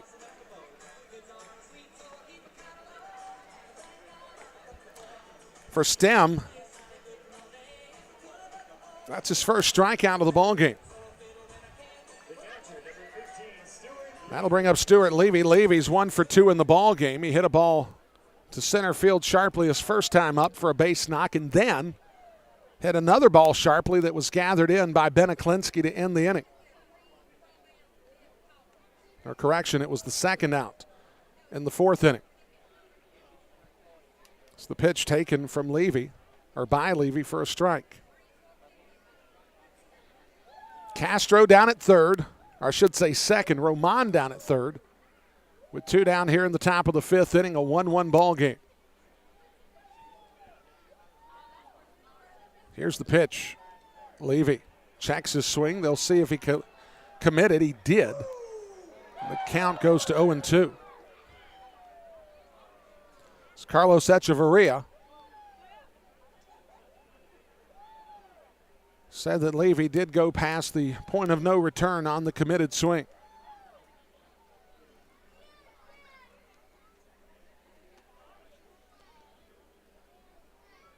So Stem 1 strike away from getting out of this fifth inning. Gastonia would love to take a lead here. Stem, the pitch. Levy watches it bounce off the turf. Galino picks it cleanly. So the count goes to 1-2.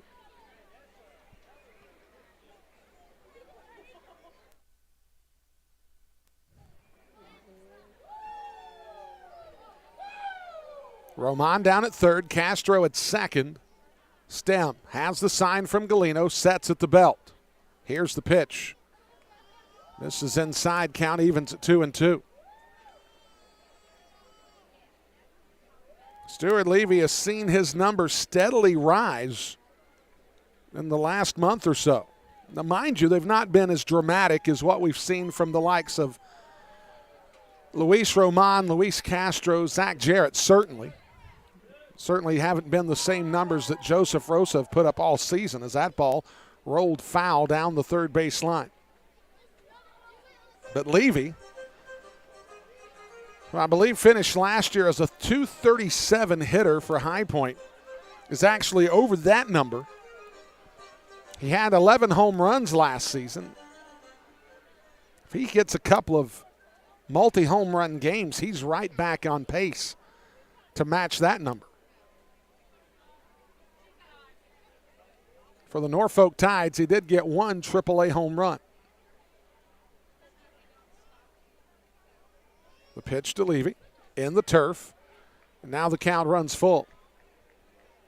Jake Skoll is on deck if Levy can extend the inning here for Gastonia.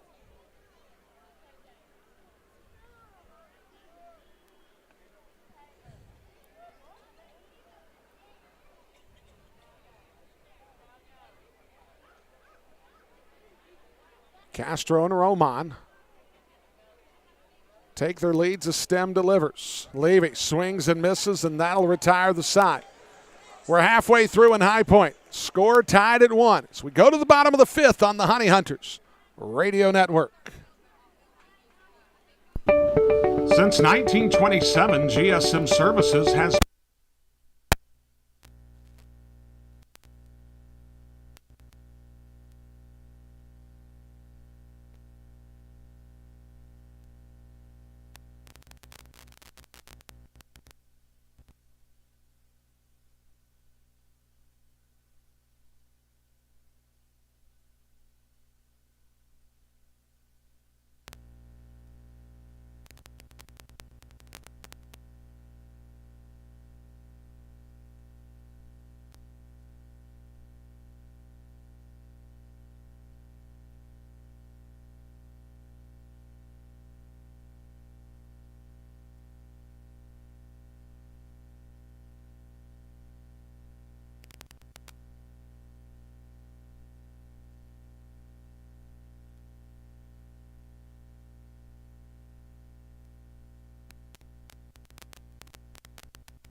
Bottom of the fifth inning, Gastonia tied at 1-1. This High Point will have in the bottom of the fifth inning Giovanni Alfonso, Michael Russell, and Ben Aklensky batting here for the Rockers.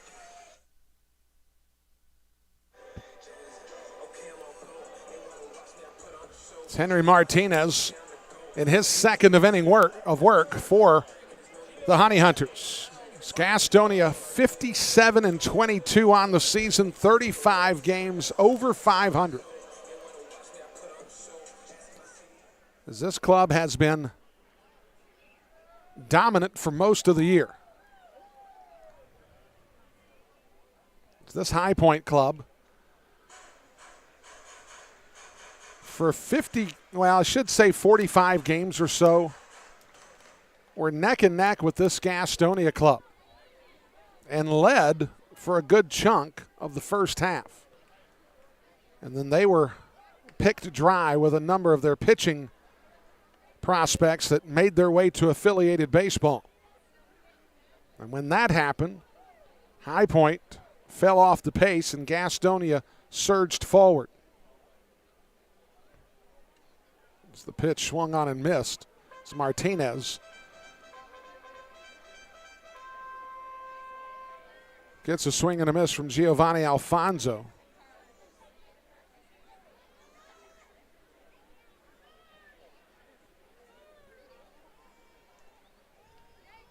As the pitch swung on and missed, and Alfonso is the first out here in the fifth inning.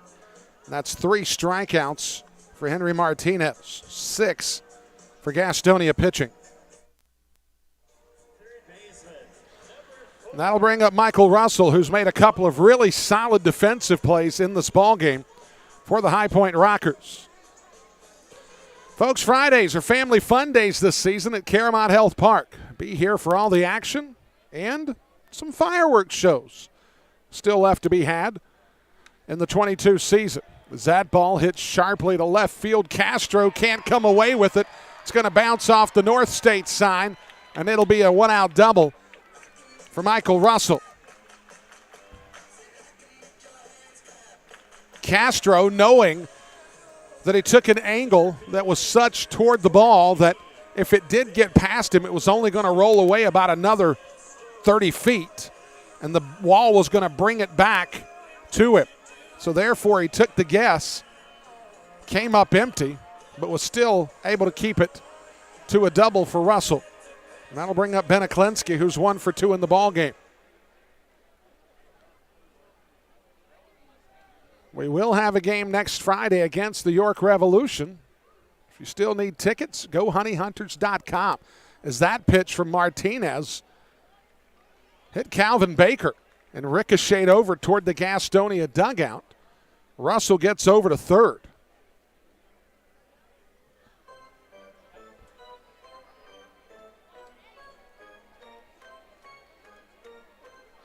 Not entirely sure what happened there. Perhaps Levy got crossed up. I'm not sure, because had he gotten crossed up, he could have taken Calvin Baker out there with him, and they could have gone over their signs without penalty. As the pitch misses down, the count 2-0. One down here in the bottom of the fifth inning. Gastonia with one run in the fifth inning has tied this thing up against the High Point Rockers. As the pitch misses down, now the count quickly 3-0.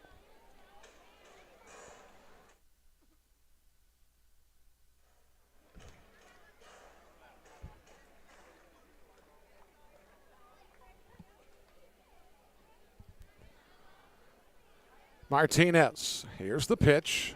Fastball right down the middle for strike one.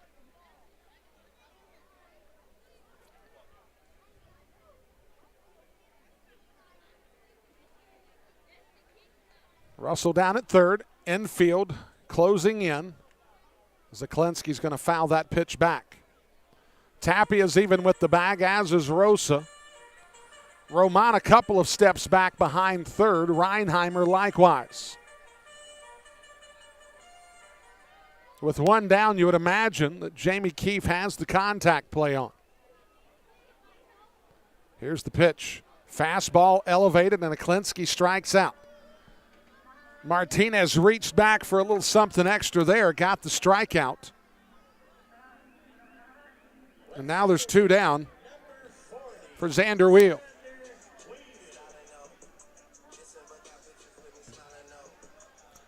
The shadows now have taken over here at the ballpark.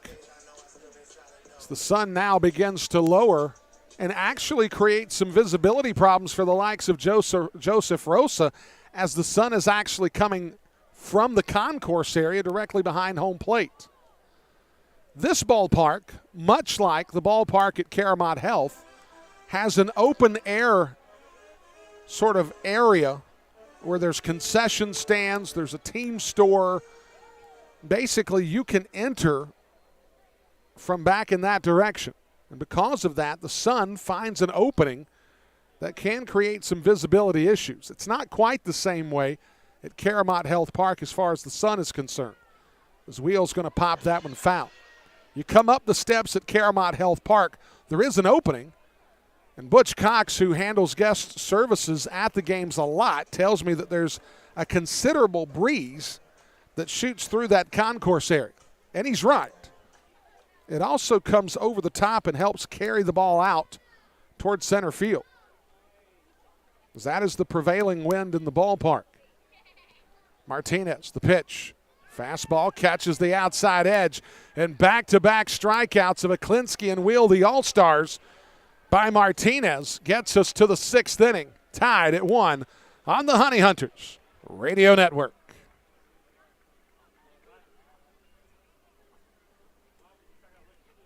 If coming to a Honey Hunters game is good, then coming to a game as a group.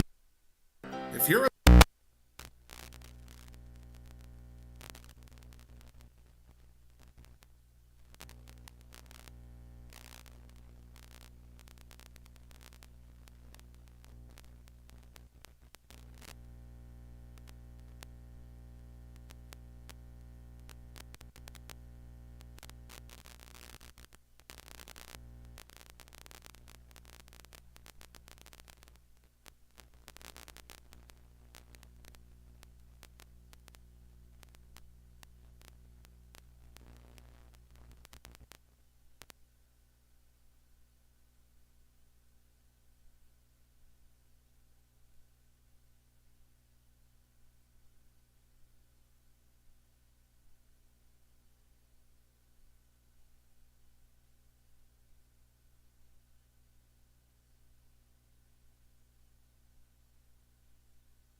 Top of the sixth inning, Gastonia tied at 1-1 against the High Point Rockers. High Point looking for their first home win against the Honey Hunters this season and just their second win overall against Gastonia. Gastonia wants to just continue their momentum through the early part of the second half as well as head-to-head against the High Point Rockers.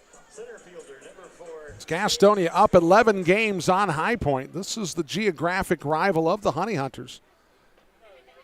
They would sure like to help put them out of their misery here this weekend. We're nearing the 50 games left mark of this second half of the year.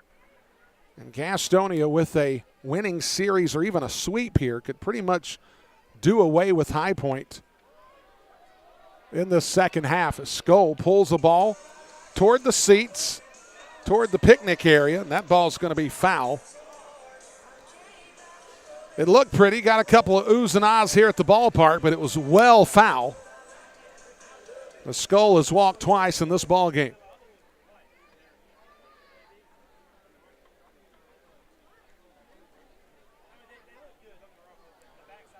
Stem pitches, fastball misses down. 1-2 the count. We'll take a look at some scores from around the league here in just a moment. That ball's going to bounce off of home plate, hit Galeno in the mask, and would have been a perfect situation for Jake Skull to test the rules that Harold Reynolds talks about before every ball game. He could have easily gotten to first there with his speed, but he wants to hit the baseball. And I've asked a few guys what they think about the possibility of stealing a hit as that ball grounded over to Jerry Downs. He'll hustle over, touch the bag, and there's one out. And their answer is pretty simple. We want to hit. I'm satisfied with that.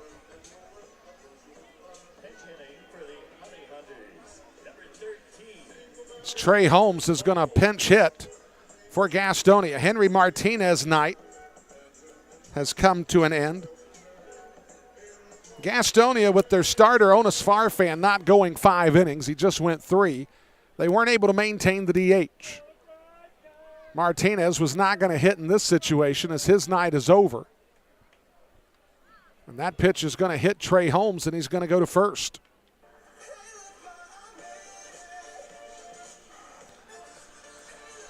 Euclides Laer is down in the bullpen.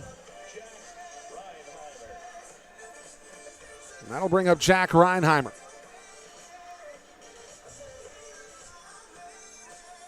Henry Martinez is pretty doggone impressive, as he'll have finished the night giving up 2 runs, 2 hits, no runs.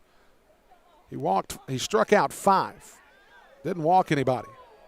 As Holmes had to get under the tag at first as Stem was coming at him. Reinheimer has a double and 3 plate appearances. He was robbed of a hit by Michael Russell earlier. Now they'll throw behind Holmes. Holmes signed on Tuesday, joined us for the trip to York. Young man spent time in the Diamondbacks organization. Got his first start for Gastonia yesterday.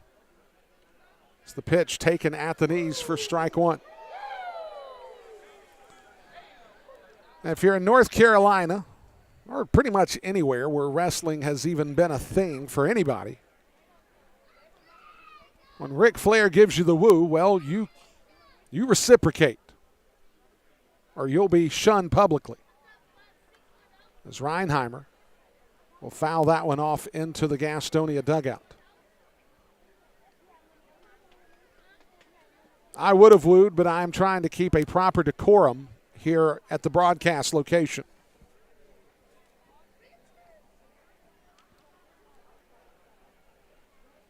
One out here in the top of the 6th inning. Trey Holmes, the runner, over at first. Reinheimer waits on the offering from Stem, won't get it. A good throw over to first by Stem. It was his A move. Holmes was just able to beat the wrap at first.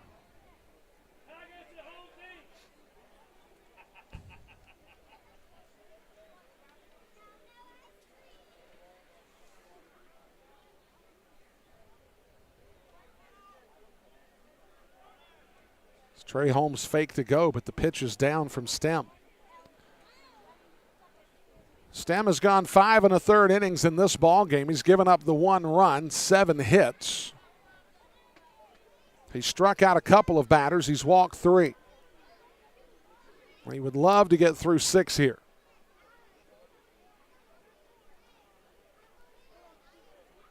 Reinheimer's going to dribble that one down to Jerry Downs. Downs will touch first. Holmes is over to second. That'll bring up Joseph Rosa.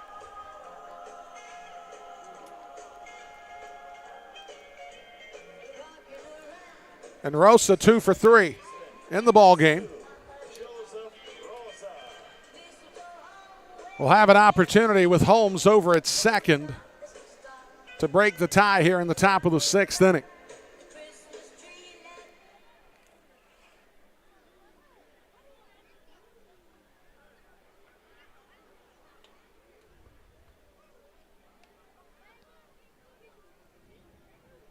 Stem sets, delivers. Strike 1 to Rosa.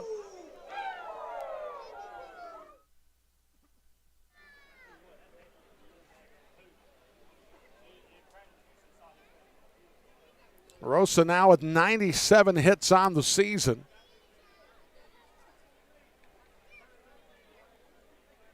Waits on the pitch.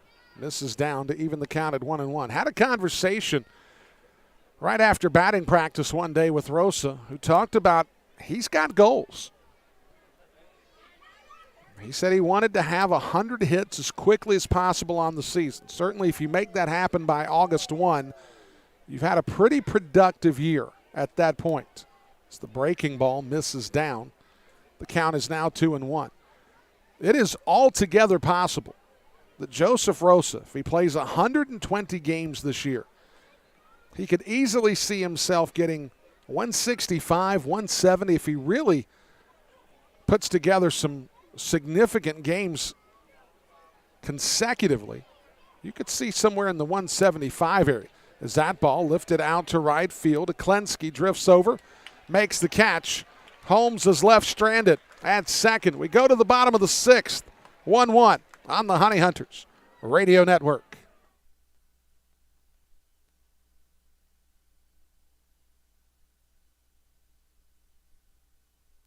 If coming to a Honey Hunters game is good, then coming to a game.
Euclides Lair comes in to pitch for Gastonia.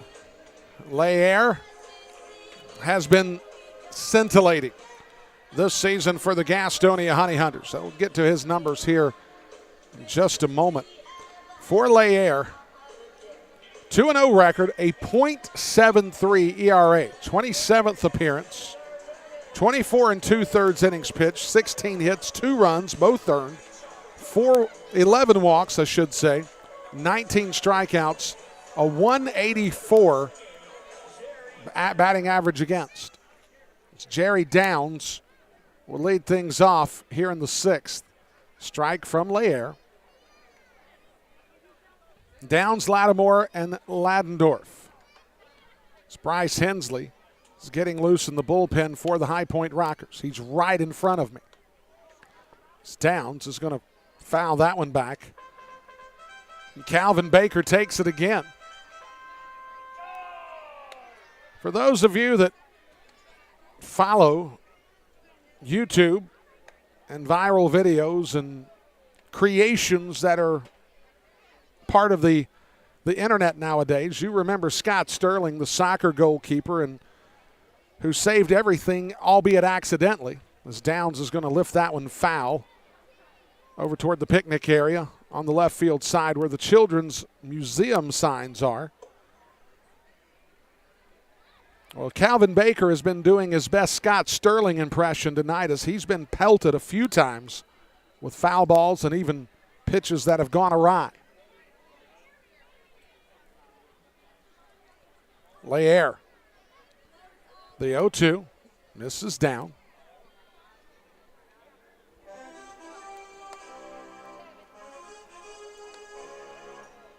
Lair, 6'2", 175 out of El Sabo, Dominican Republic. Formerly of the White Sox chain. In fact, he pitched in Winston-Salem as that pitch taken for strike 3, and Downs goes down looking. Lair's first strikeout of the night, Gastonia's 9th, and with 1 down, that brings up Quincy Lattimore. So it looks like Craig Stem's night is probably done.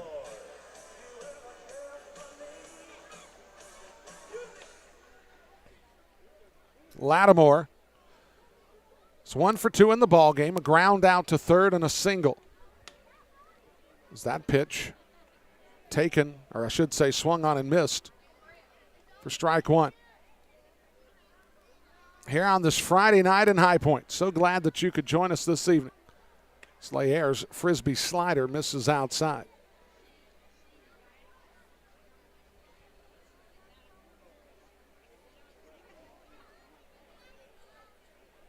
Lair working quickly. The pitch, 88 miles an hour, misses down and away. 2-1 the count.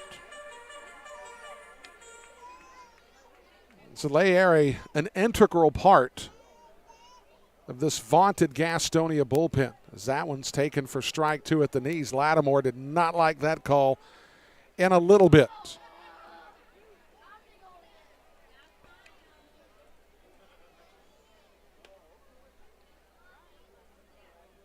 The pitch from Lair, here it comes. Lattimore jumps on it, but it's a line drive caught by Luis Roman, and there's 2 down. That'll bring up Tyler Ladendorf, and that'll give me an opportunity to let you know that weeknights are full of fun nights at Caramount Health Park. From 2 for Tuesday, Wind Down Wednesday, and the unoriginal Thirsty Thursday. Honey Hunters games are the perfect cure to the workday blues. Call 704-874-1810 for ticket information. That's 704-874-1810. It's the pitch from Lair taken for a strike to Tyler Ladendorf. Ladendorf reached on a fielder's choice in the 4th inning. He's officially 0 for 2 in the ball game. That ball's going to be popped in the infield. Tapia is going to have to call off Lair at the final moment. Lair is defensive in nature at heart. So he wanted to make the play there. He finally gave up, and Tapia made the catch, and we're through 6 innings here at Truist Point. 1-1 our ball game score as we go to the 7th on the Honey Hunters Radio Network. All right, Rock, Miss Hands, we Since 1927, GSM Services has been the experts for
Top of the 7th inning, Bryce Hensley comes on to pitch for the Rockers. Before we get to his numbers, let's take a look at some scores from around the Atlantic League.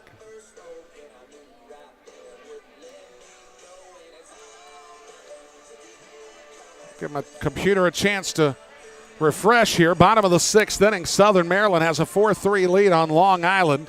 Lexington jumping on Staten Island. Top 6. 7-2 lead for the Legends. In Charleston, 4-3 lead for the Dirty Birds over Wild Health in the bottom of the 5th inning. Here, we go to the 7th, tied at 1. Zach Jarrett, Luis Roman, and Luis Castro. Jarrett 1 for 3 in the ball game. He had a single his last time up. Gastonia's out hit High Point, 7-4 so far. It's Hensley.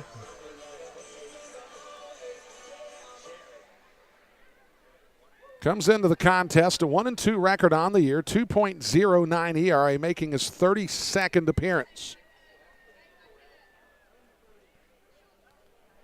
The pitch to Jarrett. Jarrett's going to get fisted out to second. The catch is made by Tyler Ladendorf. 1 pitch, 1 out.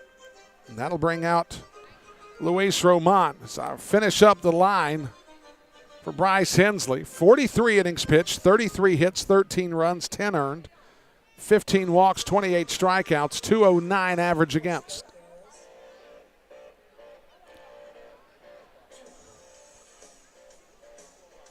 And as if Hensley's pitching talent weren't sufficient enough, he's also a musician, an artist, has a website, sells his wares on the website. You should check it out. Just search for Bryce Hensley. Or Bryce Hensley music or something of that nature, as that pitch from Roman fouled off at the plate.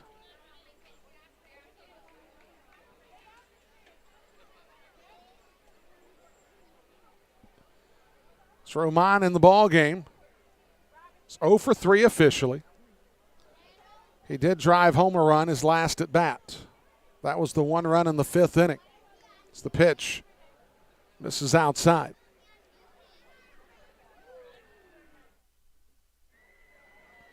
So glad that you could be here with us tonight on the Honey Hunters Radio Network. Whether you're tuning in across the terrestrial dials, as that ball chopped out toward Raider Ascanio, who's coaching first this evening. Whether you're streaming the audio at GoHoneyHunters.com, WGNCRadio.com, or whether you're listening to the Honey Hunters Radio Network connected with the YouTube feed, brought to you by the fine folks here in High Point, Aaron Tribble and his crew. Thank you for doing so. Thank you for making this a part of your Friday night. As Roman's going to lift that one out toward the bus over on the third base side. The bus right here at Truist Point pulls right up to the door and parks there.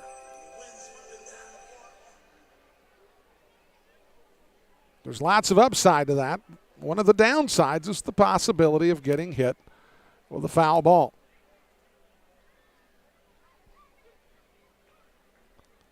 As Roman swings and misses, a strikeout for Hensley. It's the third strikeout for High Point pitching in this ball game. As Craig Stem went 6 innings, he scattered 7 hits, gave up 1 run, walked 3, struck out 2.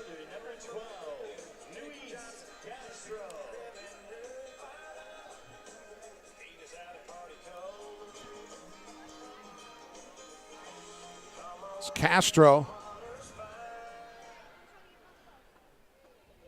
will step to the plate. He's 2 for 2 in the ball game. He's got 2 singles and he's walked. As the pitch from Hensley misses up and away. Of course, the designated hitter spot has been eliminated because Onus Farfan didn't go 5 innings. We knew he wasn't going to go 5 innings. As Castro swings and misses to even the count at 1-1.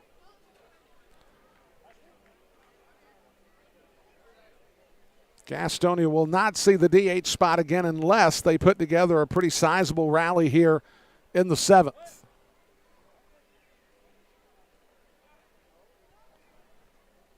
As Castro lifts that ball out to fairly deep right center. The catch is made by Aklensky. And that'll retire the side as Aklensky flips the ball into the High Point seats in right center. And that takes us to stretch time.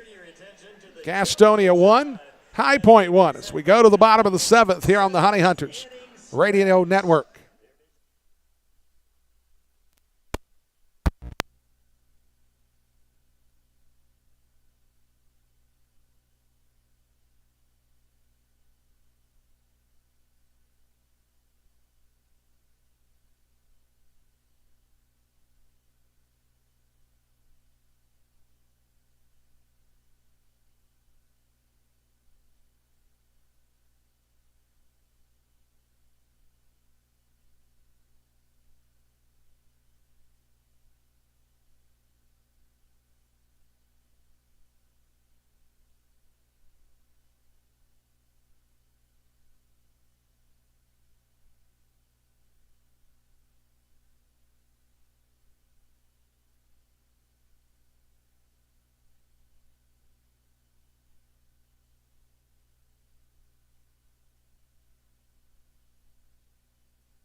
Bottom of the 7th inning, tied at 1. Jay Gonzalez, Mike Galino, Giovanni Alfonso. Brian Rushing here with you. So glad that you could join us on this Friday night.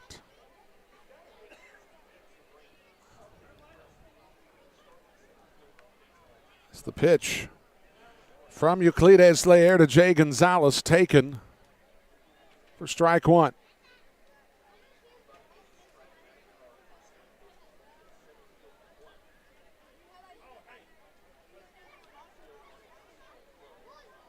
Gonzalez takes the pitch for a ball to even the count at 1-1. So the sky is starting to wash out as we enter dusk. Gonzalez foul tips that one into the mid of Stuart Levy.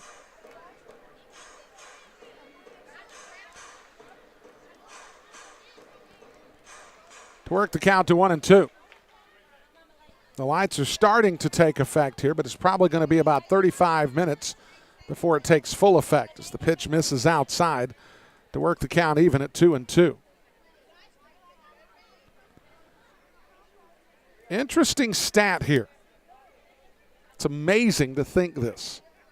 This Gastonia club, as that pitch swung on and missed by Gonzalez, another strikeout for Laer. It's the 10th for Gastonia pitching, and that brings up Mike Gallino. This is something else. Gastonia on Fridays.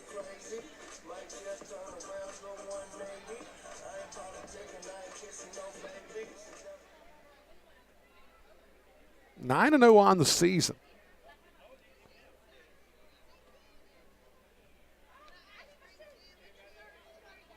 That's amazing. They have not lost on a Friday this year. Sam Bordner has 5 wins out of the 9 that he's got this season on a Friday.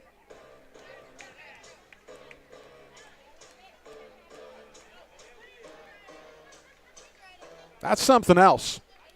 Gastonia would love to make it 10-0 on Friday nights. It's the pitch. It's just off the plate. Scalino in the driver's seat now, 3-0, with one down here in the bottom of the 7th inning. Fastball down the middle, taken for strike one. Slayer casually pumping 92 miles an hour into Gallino. So that pitch misses down, and Gallino draws the walk.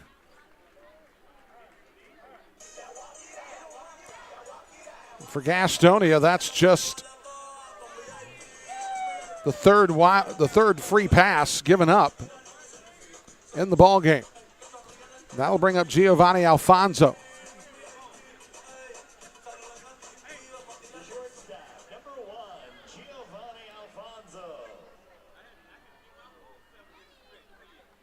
So Gallino takes his lead over at first. That ball hits sharply through the left side as Alfonso gets himself a knock. It's his first of the ball game, and now there's runners at first and second with one down here in the 7th.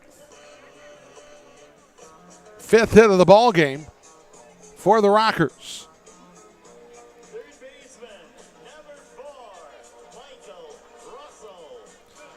So Michael Russell will step to the plate. He has a walk and a double on the evening.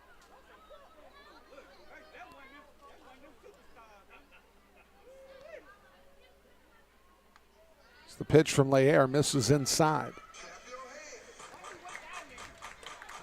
A 1-1 ball game here in the bottom of the 7th inning.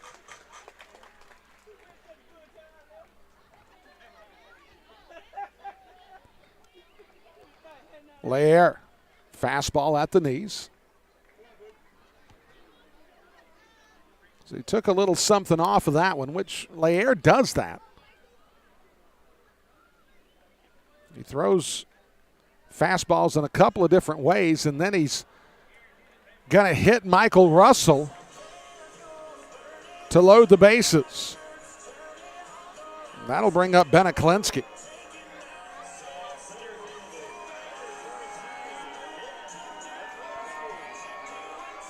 As Russell, I'm looking at it in the replay here in the technical room, just beside of me. He took it right in the back.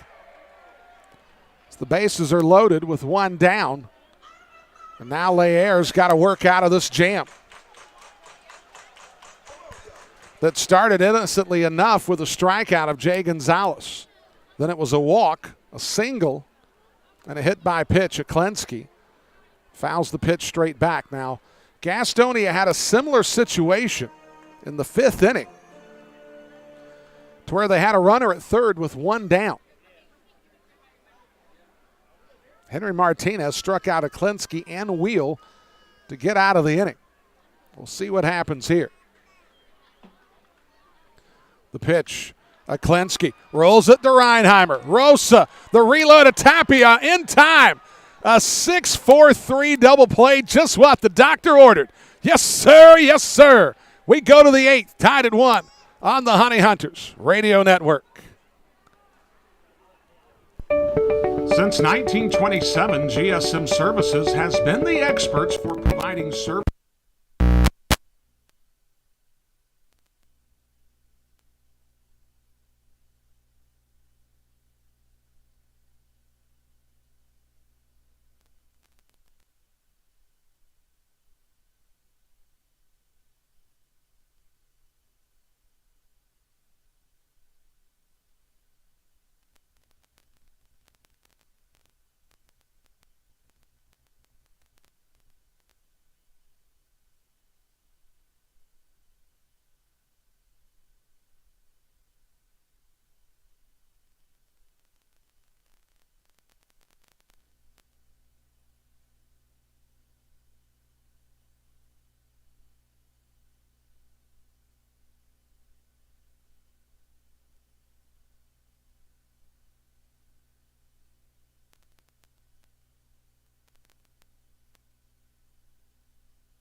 Top of the 8th inning. Gastonia knotted up in a 1-1 stalemate with the High Point Rockers. Brian Rushing here with you. So glad that you could join us on this Friday night. So it's getting late, and Gastonia needs to put a crooked number up on the board and then use the rest of the bullpen to get themselves a Friday night win. Back to some winning ways. Emmanuel Tapia, Jake Skoll, and then Stuart Levy and then Jake Skoll, and then what we hope to be a pinch hitter. Tapia 0 for 3 in the ballgame. Bryce Hensley delivers. Pitch misses in tight to work the count to 1-1. On a warm night in High Point, North Carolina. Hensley bounces it off the turf. The count moves to 2-1.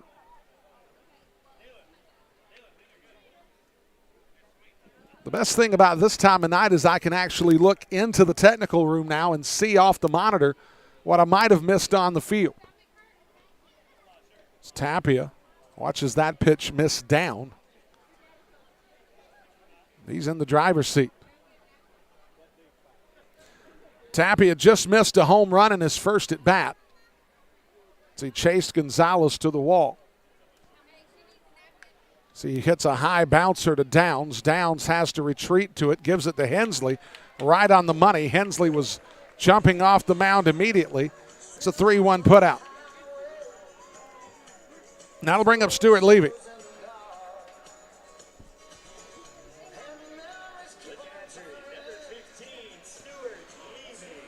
Stuart Levy, 1 for 3 in the ball game.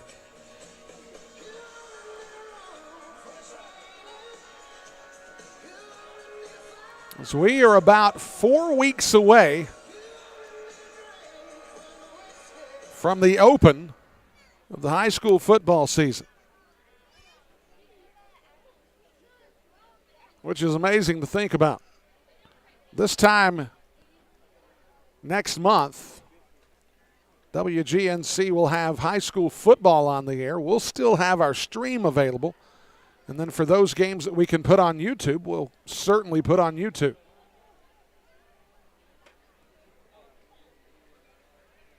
It's the pitch at the knees, a strike to Levy.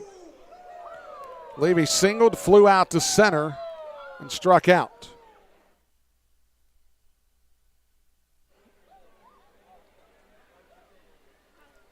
Hensley misses down there to even the count at 1 apiece.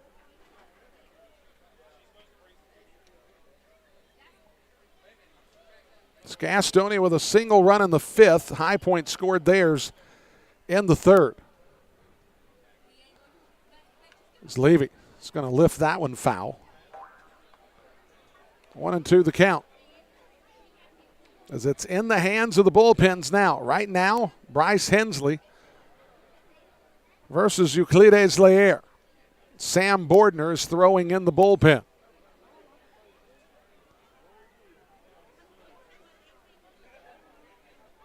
So that ball bounced in front of the turf at home plate.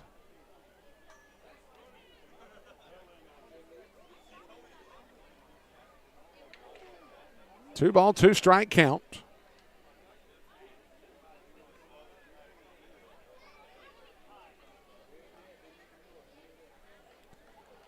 Hensley has the sign from Galeno. Here's the 2-2. Levy, busted bat, soft line drive out to left field. Wheel will call off Alfonso just in time to make the catch. With 2 down, that brings up Jake Skoll.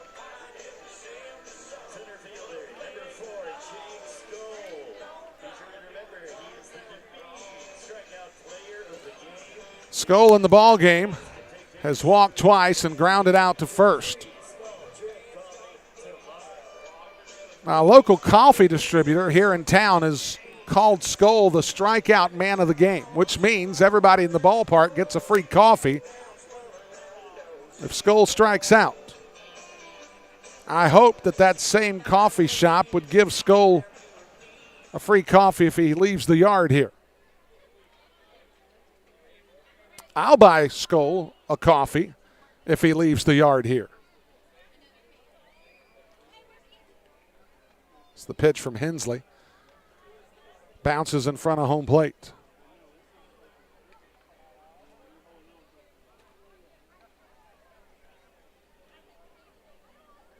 Though I'm not really sure that Skoll may not be a coffee drinker.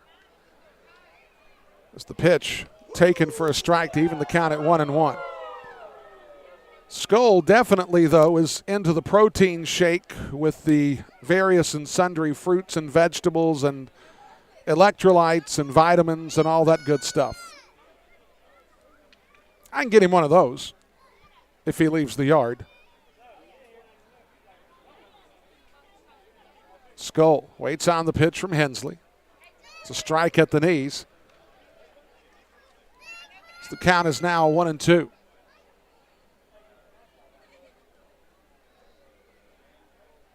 Hensley in his 2nd inning of relief as he came in for Craig Stemp.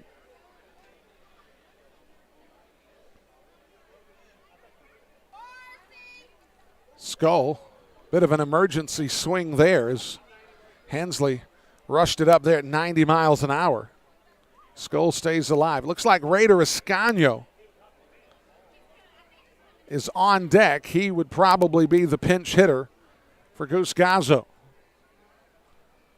Reese Hampton was a late scratch, so we won't see him tonight, most likely. And that limits the bench even more. Holmes has been used. Smith has been used. Skoll takes strike 3 at the knees, and the ballpark gets coffee. We go to the bottom of the 8th, tied at 1 on the Honey Hunters Radio Network.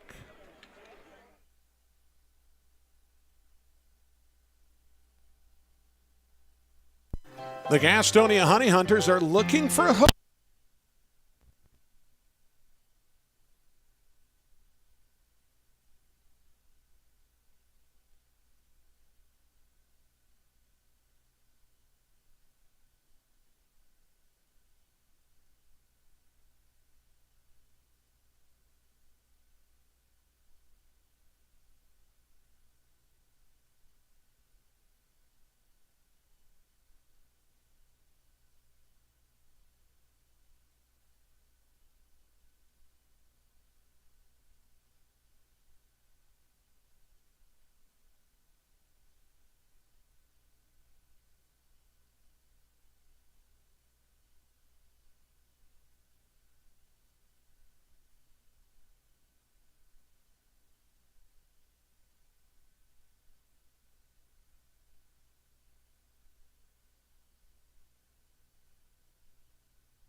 Sam Bordner comes out of the bullpen for Gastonia. As Bordner comes in with a team-leading 9 wins on the year. 9-4, 2.61 ERA, making his 34th appearance. Does have 2 saves on the season. 41 1/3 innings pitched, 38 hits, 16 runs, 12 earned, 10 walks, 34 strikeouts, a 241 average against.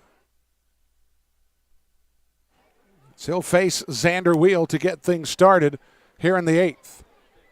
It's Bordner, 96 miles an hour. Well, hello.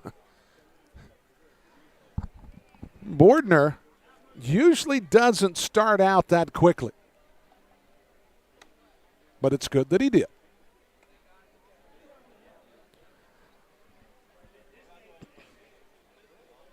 It's Bordner, the 0-1 to Wheel. So Wheel fouls it straight back against the screen. Ryan Dull is warming up in the bullpen for High Point. So Euclides Laer went 2 innings in the contest. For Bordner here, this will just be 1 inning.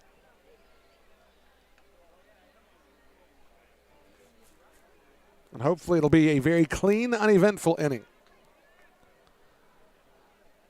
As Wheel's going to foul that one back against the screen for a 3rd consecutive time. So Euclides Laer went the 2 innings, gave up a walk, gave up a hit, struck out a couple batters. But he didn't give up any runs. And he got a little help from his defense in the 7th inning with a ground ball giddy-up. Bordner, fastball. Taken for strike 3. With 1 down, that'll bring up Jerry Downs.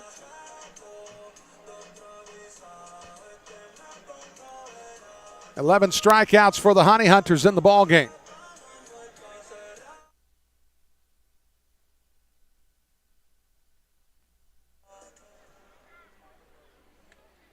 Downs in the ballgame.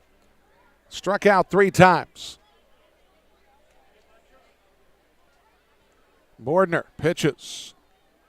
So they'll check him down at 3rd, and they say he did not go. 91 miles an hour on the pitch. Goose Gazzo sharing a little bit with Lindy Hall about his opinion on that not being called a committed swing.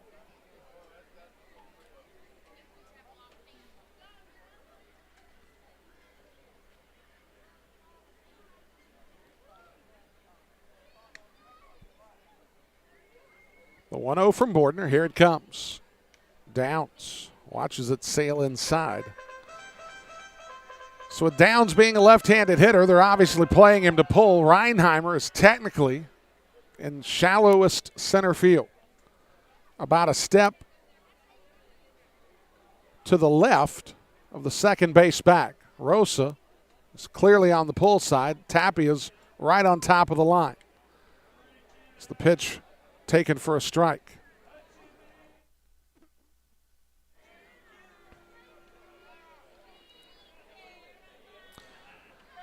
They played Sweet Caroline in between innings here in the 8th inning.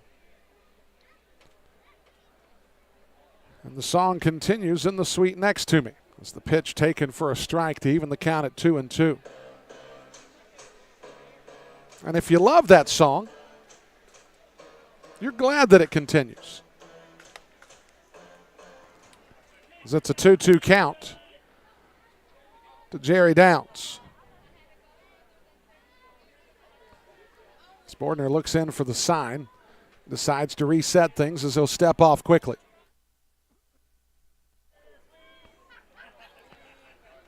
Two ball, 2 strike count. Bordner comes set. Here's the pitch. And that one just missed. Bordner thought he had strike 3. As he stepped off the side of the mound and kind of bowed his back a little bit. almost expressing that he was not convinced of Calvin Baker's call. So if it's a 50-50 zone and he hits it again, he's going to get the strike this time. We'll see.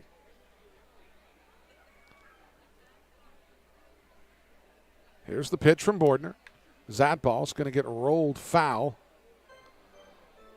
to the first base coach's box.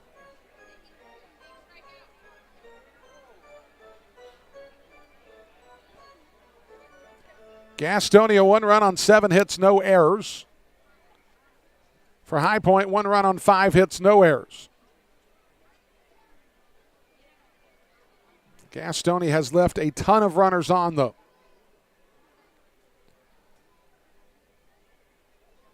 Here's the payoff from Bordner.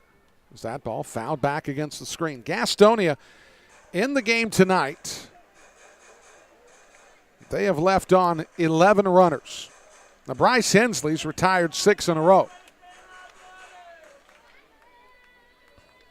And I doubt very seriously that Bryce Hensley is going to see the 9th inning.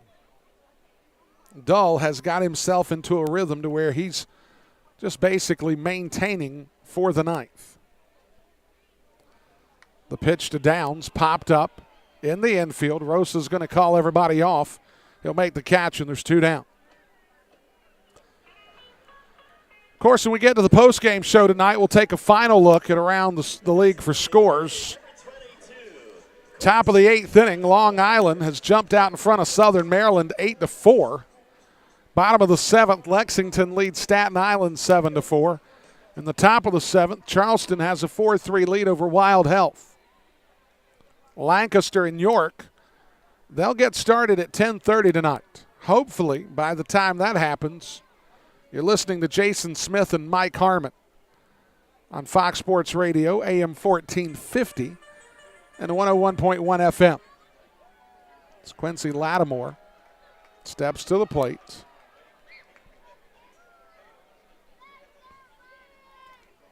Bordner.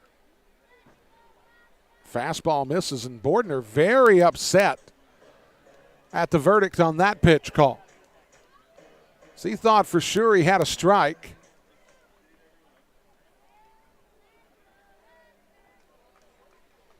So the count is now 2-0. And now he misses to Lattimore once more, and it's 3-0.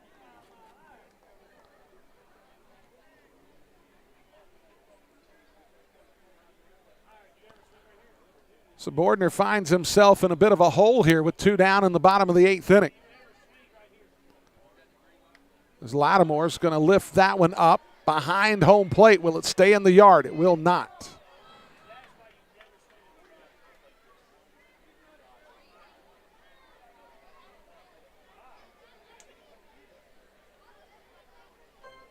As Lattimore got a fastball that he liked, he just got under it. So Lattimore now with a 3-1 count will step back in the box again. And some of the chatter that you hear around the ballpark from a few folks in the general vicinity don't believe that Lattimore should have swung 3-0 there. I'll leave it to Lattimore in that situation. It's Bordner. Here's the 3-1. Lattimore drives the 3-1 long and out of here. So the same fans that are upset that he swung at 3-0, well, they're not upset that he swung at 3-1, as Quincy Lattimore just made it a 2-1 ball game.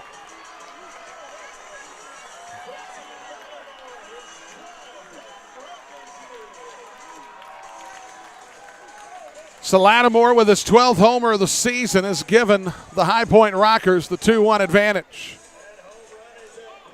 As Bordner elevated the fastball and Lattimore hit it deep. And I mean, he hit it deep. He hit it toward Blessing Park, and he blessed the entire ballpark with a 2-1 advantage. And so now Ryan Dull is going to be entering a ball game in the 9th inning with a chance to get a save for the Rockers.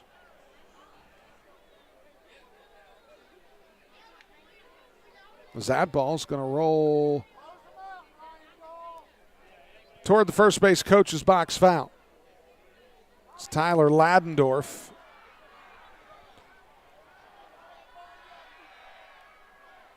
Will step back into the box following the foul ball. For Lattimore, his 12th on the year. And he got all of his money's worth on that one. So Ladendorf will foul that one off. The count 0-2.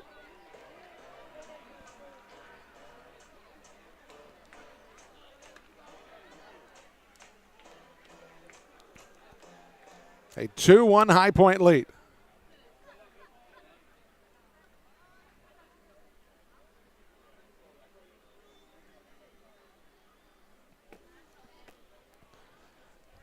The 0-2 from Bordner. Bounces in the turf. 1 ball, 2 strike count.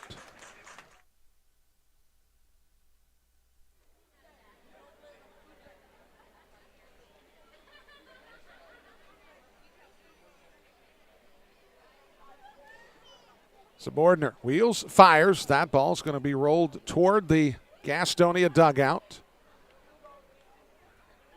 Keeps the count at 1-2. For Gastonia in the 9th inning, they will have the pitcher spot due up in the 9th, followed by Reinheimer and Rosas. So certainly the right spot in the order for Gastonia to equalize here in the 9th inning, but they got to hold it here. So Ladendorf pops that one up. Levy measures the surroundings, makes the catch, and that retires the side. But Quincy Lattimore, his 12th long ball of the season, has given High Point a 2-1 advantage as we go to the 9th on the Honey Hunters Radio Network. Looking for a new career? Want to make an upwards of 40?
Now we go to the 9th inning. Ryan Dull comes on to pitch for High Point. It's Ryan Dull coming into this contest. 2-0 record on the year. Dull with 5 saves on the season, 30 2/3 innings pitched, 19 hits, 9 runs, all earned. 3 walks, 42 strikeouts, a 176 average against. So he'll face off against Raider Ascanio. Ascanio, Reinheimer, and Rosa. It's the only player left on the bench for the Honey Hunters that could really reasonably play, according to what the scratch indicates, of Reese Hampton would be Alex Holderbach, which you use him in a must-need situation as he is the backup catcher tonight. So Scagno checks, and they call that a strike. So Scagno falls behind 0-2.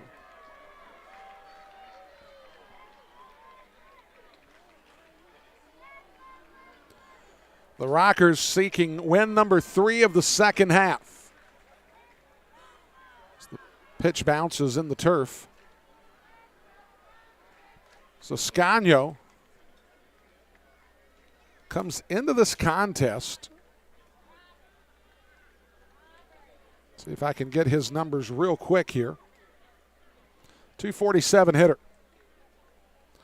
3 homers, 29 RBIs. That pitch misses inside, evens the count at 2-2. Of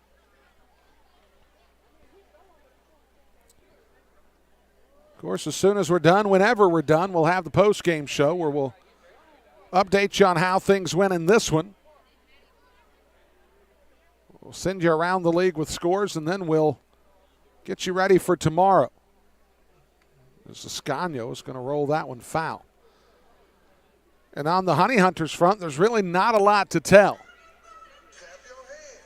It's the only thing that we were sure of this morning when we left, or when we started preparing to leave, is that Onus Farfan would get the ball tonight. Beyond that, not entirely sure. It looks like that John Anderson's going to be pushed back possibly till Tuesday. So Scagno swings and misses, and there's one down in the 9th.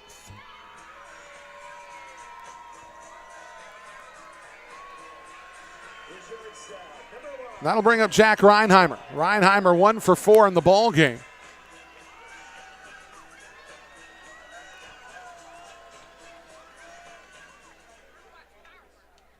This is Ryan Dull. Spent some time with the Toronto Blue Jays. Throws a first pitch strike to Reinheimer. Played his college baseball on I-40 West at UNC Asheville.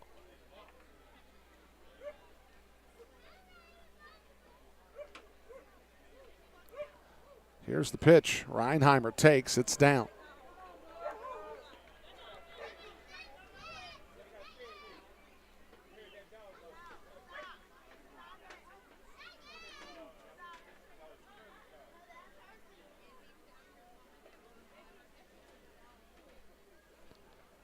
Dull delivers. Reinheimer's going to smash one toward the corner. Wheel gets to it. Reinheimer will take a big turn, but will be held to a single.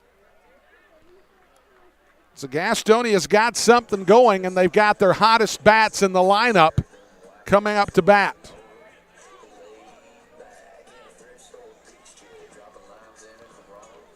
Reinheimer did not play in yesterday's game, so he could get a day off. So he comes into this ball game with 29 stolen bases.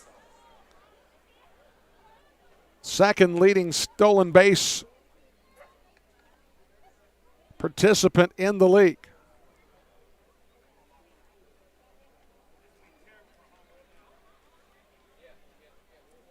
Rosa steps to the plate against Ryan Dull. Right-hander versus left-handed bat. Is that ball checked off the knob of Joseph Rosa's bat?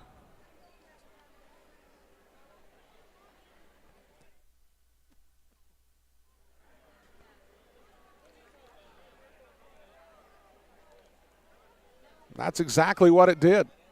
Got Rosa's knob just under his hands. So Reinheimer will take the lead again, being held on by Jerry Downs. Dull's going to throw over to first because he knows that he can ill afford to put Reinheimer in scoring position.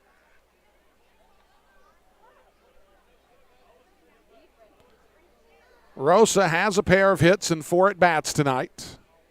But this is an opportunity to continue to cement what has been a magical season for the second baseman. As that ball's going to get away from Galeno, and now a stolen base isn't necessary.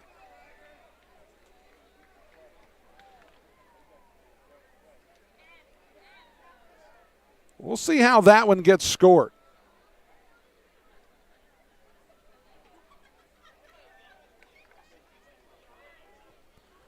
Is Ryan Dull trying to save it for Bryce Hensley? But it's going to be tough. It's Rosa at the plate with a 1-1 count. Reinheimer in scoring position. One down in the ninth.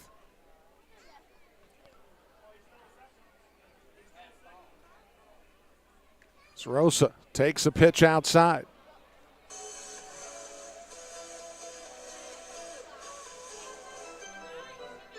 And you definitely wouldn't, I would imagine you wouldn't consider pitching around Rosa for two reasons. One, it's the go-ahead run that you're putting on base. And one of the hottest hitters in the league is in the on-deck circle. Rosa drives the ball to center field, but it's going to stay in the yard. Reinheimer's going to tag up as Aklinski was moving back. He'll get to third. And with two down, that'll bring up Zach Jarrett.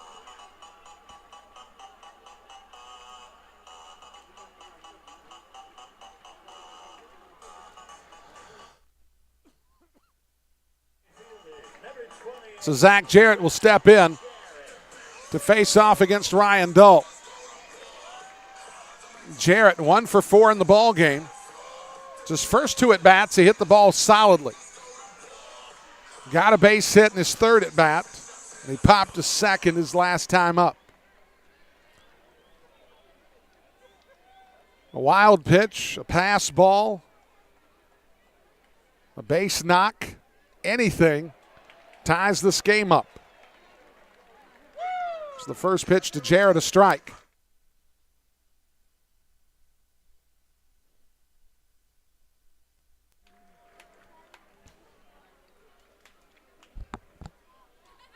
Jarrett back in the box.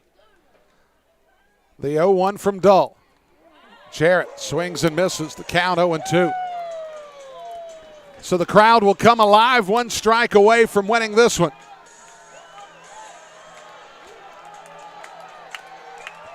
As the clapping begins, even the technical room is standing up beside of me. The 0-2 from Dull. Strike three. Jarrett takes it looking. Ryan Dull saves it for High Point. It's a 2-1 win for the Rockers. Their first at home against Gastonia. Their second of the season against the Honey Hunters. We'll be back in just a minute with the post-game show on the Honey Hunters Radio Network. GSM Services helps people live better through improved comfort, health,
Final segment here of the post-game show on this Friday night. Gastonia falls 2-1 for the first time on a Friday this season as they go to 9-1 on the year. Their overall record is now at 57-23, 13-2 in the second half as they lose back-to-back games for the first time in quite a while.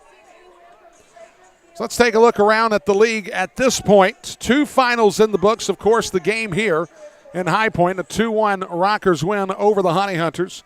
Long Island beat Southern Maryland 9-4. So we've got 2 other games that are partials at this point. Top of the 9th inning, Lexington has a 7-4 lead on Staten Island. So it looks like they're poised to win tonight. Charleston, West Virginia has a 4-3 lead in the bottom of the 8th against Wild Health. So we won't be able to update that one any further than this point, as the Genomes have the Dirty Birds have a 4-3 lead over the Wild Health Genomes. Tomorrow we're back on the air at 6:20. 6:35. First pitch is Gastonia will have a starter to be named tomorrow, I would imagine, as they'll be facing off against Pinero. Ivan Pinero will get the start for the High Point Rockers. We'll be on the air with the pregame show at 6:20. 6:35 will be our first pitch, as it'll be game 2 in this 3-game set between the Rockers and the Gastonia Honey Hunters. So I want to thank a lot of people this evening. I want to thank Aaron Tribble and his crew just to my left as they put together the broadcast for both the High Point side and for our side as far as the video component is concerned on YouTube. Thanks for your hard work. Sam Robinson made the trip up. It was good seeing Sam today. Thank you, Sam, for your work. Want to thank Scott Neisler, station manager for WGNC AM 1450 and 101.1 FM. Of course, we want to thank all of you for tuning in this evening as Gastonia falls 2-1 to the High Point Rockers on this Friday night. We'll see you tomorrow here at Truist Point for Game 2 of the 3-game set between the Rockers and the Honey Hunters. Until then, folks, have a fantastic evening. We'll see you next time on the Honey Hunters Radio Network. Good night, everybody. The following has been a broadcast of the Gastonia Honey Hunters Radio Network. Gastonia Honey Hunters Baseball is brought to you by GSM Premium Services and Caramont Health. See how we care. We thank you for tuning in. We'll see you next time on the Gastonia Honey Hunters Radio Network.